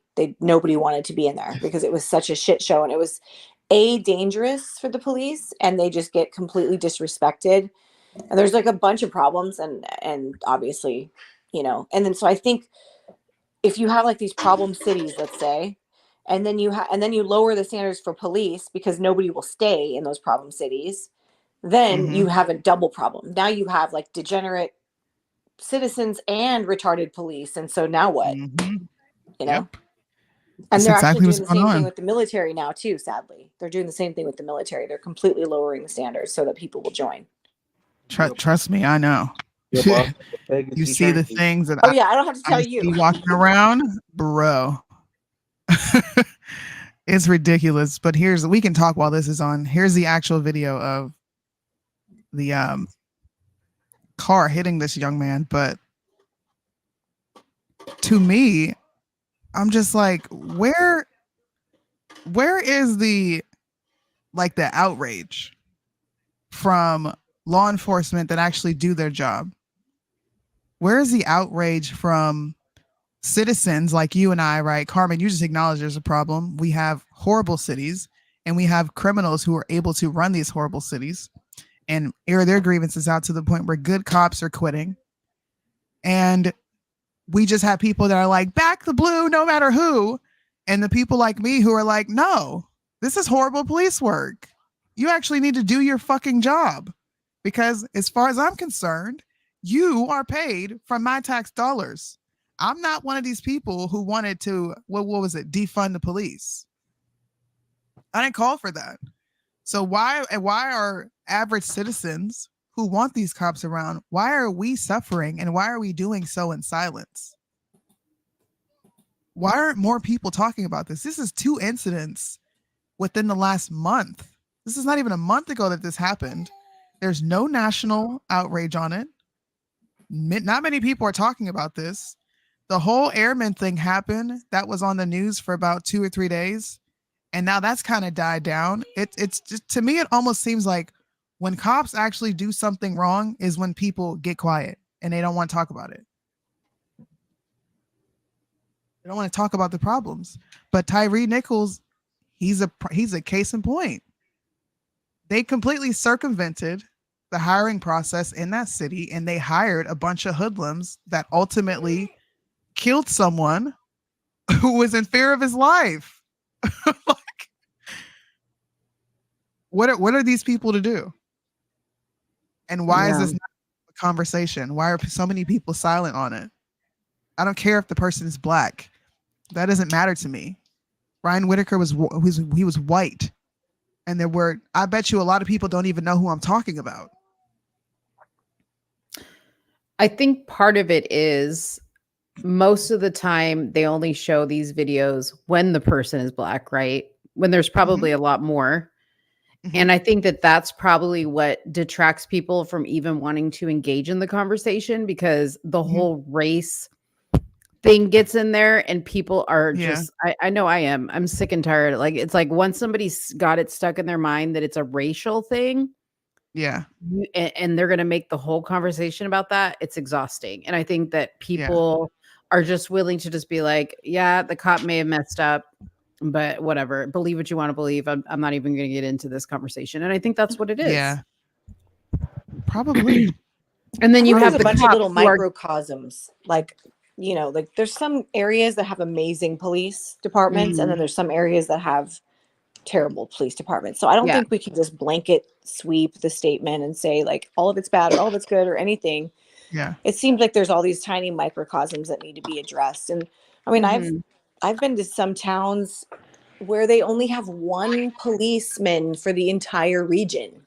One guy for the entire region, And if you need him, he's going to probably take a few hours to get to you. So you better be armed and you better be able to handle it yourself. So Yeah. I feel like policing is so different in all the different states and all the different counties and then these little cities and Yeah.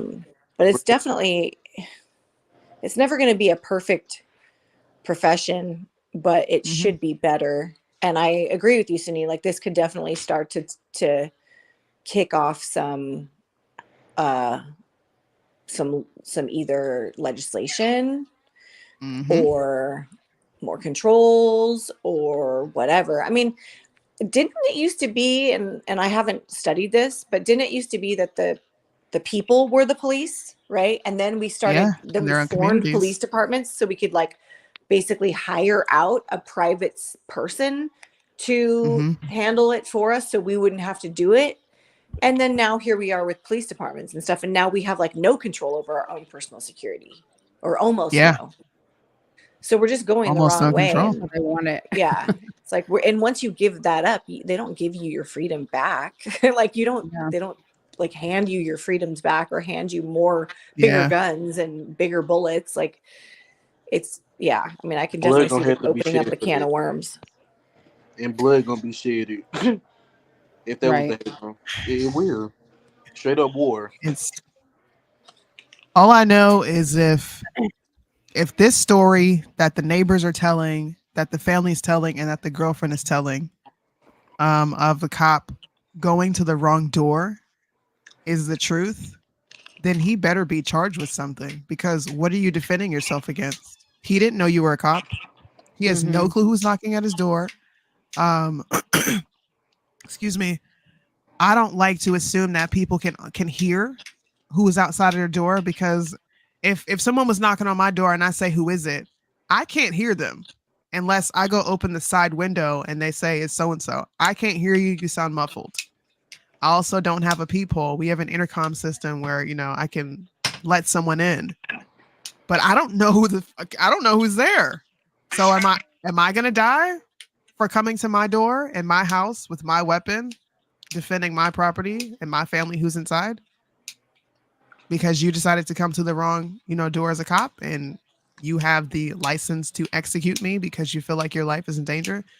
That's where the conversation is going to go. More people let this angle of this story be true, which I hope it's not.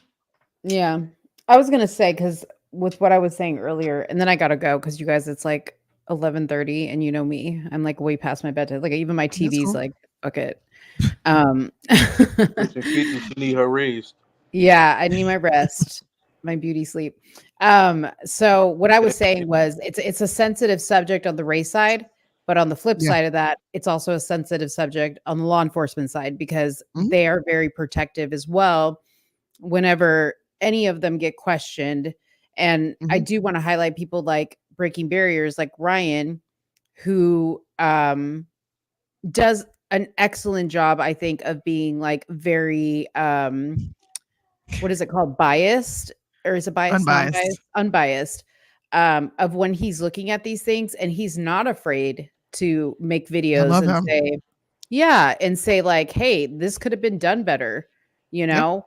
I really hope police departments actually utilize Ryan to, take their police departments through training, because I feel like if there's a lot of new officers, they need somebody like that to really show them real life instances, right? So that's true. Somebody said Brandon Tatum did. I always hit up Ryan. Don't listen. We're not doing that. We're not doing that. What happened? I don't need that. I don't need that on this show. I'm being honest. If he reacts to it, he reacts to it. We'll see if he reacts to it. He hasn't. I'm not going to assume his reaction. But I do agree with Mo. What happened? I'm missing the full conversation. Nothing. I do agree with Mo. Ryan is he's a tool that I utilize. Ryan and Sed are who I go to 99% of the time when I have questions on these things, or I just want to talk about policing in America. We need more of those people who are willing to have conversation with citizens who pay taxes, period. Now it's late. We will not be back. I won't be back Friday. I'm hoping we can do a Thursday show. so that I don't miss another I'll week. come back Friday if y'all want to make some confessions. Friday Night Live. See, look, you're gonna. I might make me slide home early. Well, no, I might slide in later because the confessions on a If you Friday slide night. in later, then I'm gonna pull up. Okay, well, we'll see. We'll see All where I'm at. right. Anyways, I appreciate thanks, you, Carmen, girls. for It was coming super on. fun. It was Appreciate you fun. both. So fun. Thanks, All right. Marlandon, for coming on. I'm gonna always come up. Lord, We know. thanks everybody for tuning in and hanging out with us this Tuesday. We may or may not be back on Friday. Hopefully we do come back because I'm interested to see how many people come on. And I'm not going to be judgmental. I'm going to sit back with my popcorn and my chips and salsa and listen gonna to promote y'all tell it. y'all dirty secrets. I'm going to Please promote look, it. I got you. We can do it together. Okay. I'm going to promote it. I'm going to be like, Friday night, we need people who are willing to confess things anonymously on the Soonie X Mo show. Yeah. Do it, guys. Anyways, we're out. I'm trying to find the video. That's what's taking me so long. Bye-bye. Bye, guys. So when you're done.